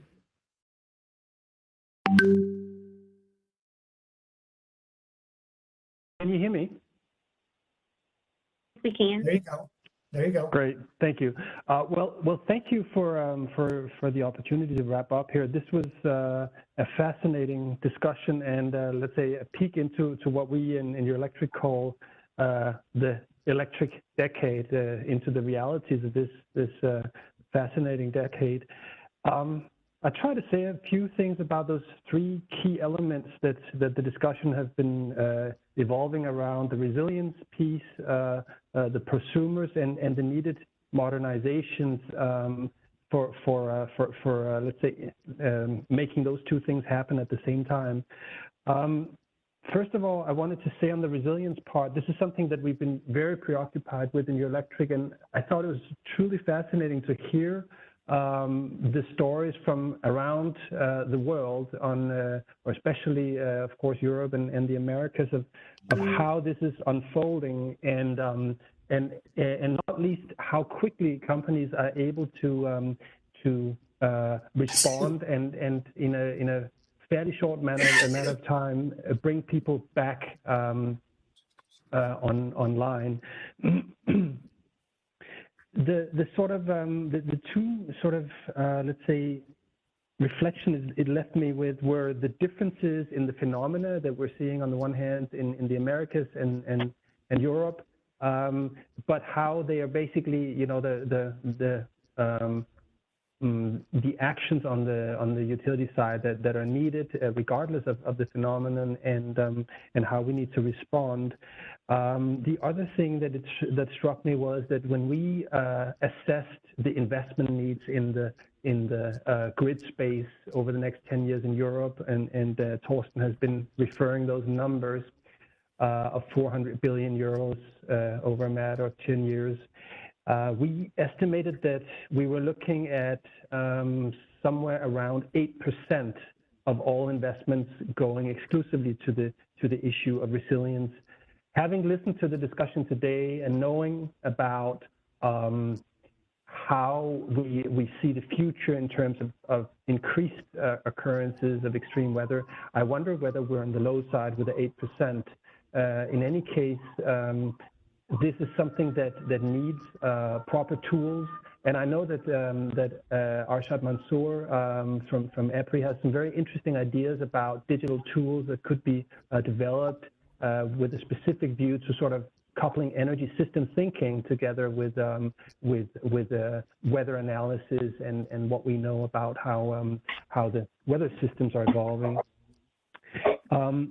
And then as a last point here, I found it very interesting to hear how Torsten was saying that when responding to extreme weather events and how they destroy the grids, they're not only looking at making them crisis-proof again, they're also looking at making them future-proof. So in a way, taking the opportunity of a very sad event to make something better of it. And I think that particular situation perhaps also has a very strong pedagogical effect on the regulator, because you can't have a long discussion on whether you're going to rebuild if everything has been flooded away or disappeared in a big fire. You have to do it, and hence maybe those occasions are really an opportunity to make the necessary investments for the decarbonized grids and for the more electric world that we're all looking into. And that brings me to the second part, which is about the prosumers and that electric world that we believe we have to create in Eurelectric, and that is very fast becoming a reality. I think it's fair to say that in Europe, the roaring 20s for electricity have truly arrived. In 2020, 1 in 10 cars had a plug. That's the new cars coming onto the market. In 2021, it was 2 in 10 cars, and we expect this to continue. At the same time, governments are unveiling massively ambitious projects for electrification of heating systems, rolling this out, and it's often local authorities. It can be state level, it can be national governments, but often it's also just happening spontaneously locally. And we're beginning to see the grid constraints of all those things happening at the same time.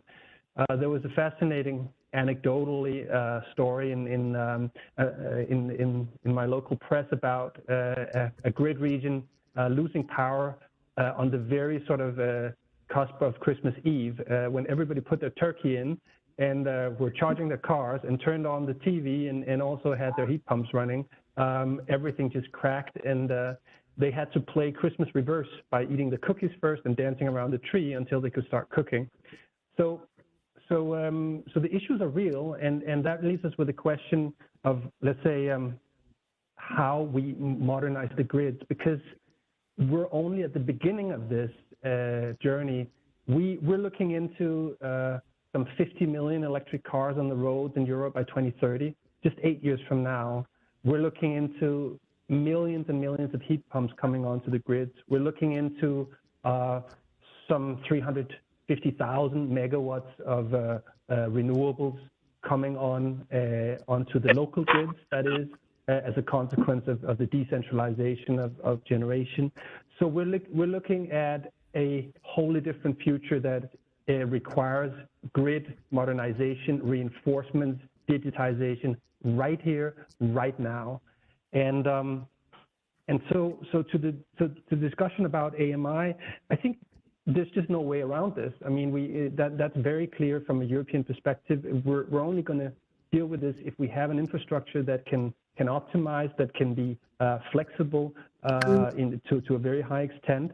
The flip side of this, of course, being cybersecurity, that is yet another challenge that's becoming very sort of predominant in Europe since we're facing escalations of the situation around Ukraine, and we know that the Russians are very good at playing cybersecurity games with our IT systems, but also with our grid systems. It all boils down to the discussion that we've had here at the end about the regulatory environment that needs to stimulate these changes, and this intriguing discussion about complexity versus simplicity. I think it was interesting what Lawrence said about tell the story in a good way. For me, it's definitely about telling the story and probably also cutting through the noise, because somehow we need, we can talk about investment signals and all the fine aspects of how to get the incentives right. But at the end of the day, this is about, waking up the regulators. It's about shaking them up good and say, if you don't get your game straight now, you can forget about where we're going or those targets that the politicians have set. And how are you going to like that? How are you going to, like to be the culprit or the villain? Because let's face it, the regulatory approach with a regulator that needs to rubber stamp all the plans and that was conceived in a time where the grids needed to be stable. Today, we need to evolve at lightning speed to catch up or to keep pace with electrification and decentralized generation. So we just need to drive home that message really forcefully with regulators to say, we need you to change. We need to work in a different way with you. You need to set us free so we can do what's necessary for the customers, for the energy transition. We need to overinvest now, because overinvestment is so much cheaper than underinvestment. And that's, I think, the key message. Can we then get a more simplified regulatory system? I don't know, but when I look at the European electricity markets, and we just had a discussion with the CEOs, I can just say it is a very complex framework. On the other hand, trying to reboot it now would just undermine, let's say, investor certainty. So I don't know whether we can reinvent for something which is really, really simple. A few things on those, let's say, on those simplifications that could help us get the investments flowing. TOTEX over a separation of OPEX and CAPEX is very clear, should help DSOs make the necessary decisions without over-explaining. Time of use was mentioned, and I thought the Spanish idea of looking both at consumption and capacity was interesting. Then I personally feel that the local markets, as were discussed, are an asset for the transition. With all those decentralization tendencies I mentioned, with all the electric cars coming, the need for local flexibility is going to be enormous. And our markets in Europe are structured around transmission level wholesale markets. Can we really optimize those kinds of movements 2 voltage levels away in the future if everything or so much goes local? I think we need to have a proper framework for flexibility procurement for DSOs. That will be critical for this to work. And I think that can be done in a sufficiently, if not simple, then low complex way that would work for most companies. Yeah, so I guess that would be my sort of take on what I've heard today. Thanks again, and let me just end then with the, let's say, with the plead. Let's tell that story very forcefully to the regulators. It's now or never. So stop. Don't stand in our way. Let us make those investments we need. Let us do what's necessary for our customers and for the system to be modernized for us to facilitate the transition. Yeah, that would be my 2 cents. Thanks.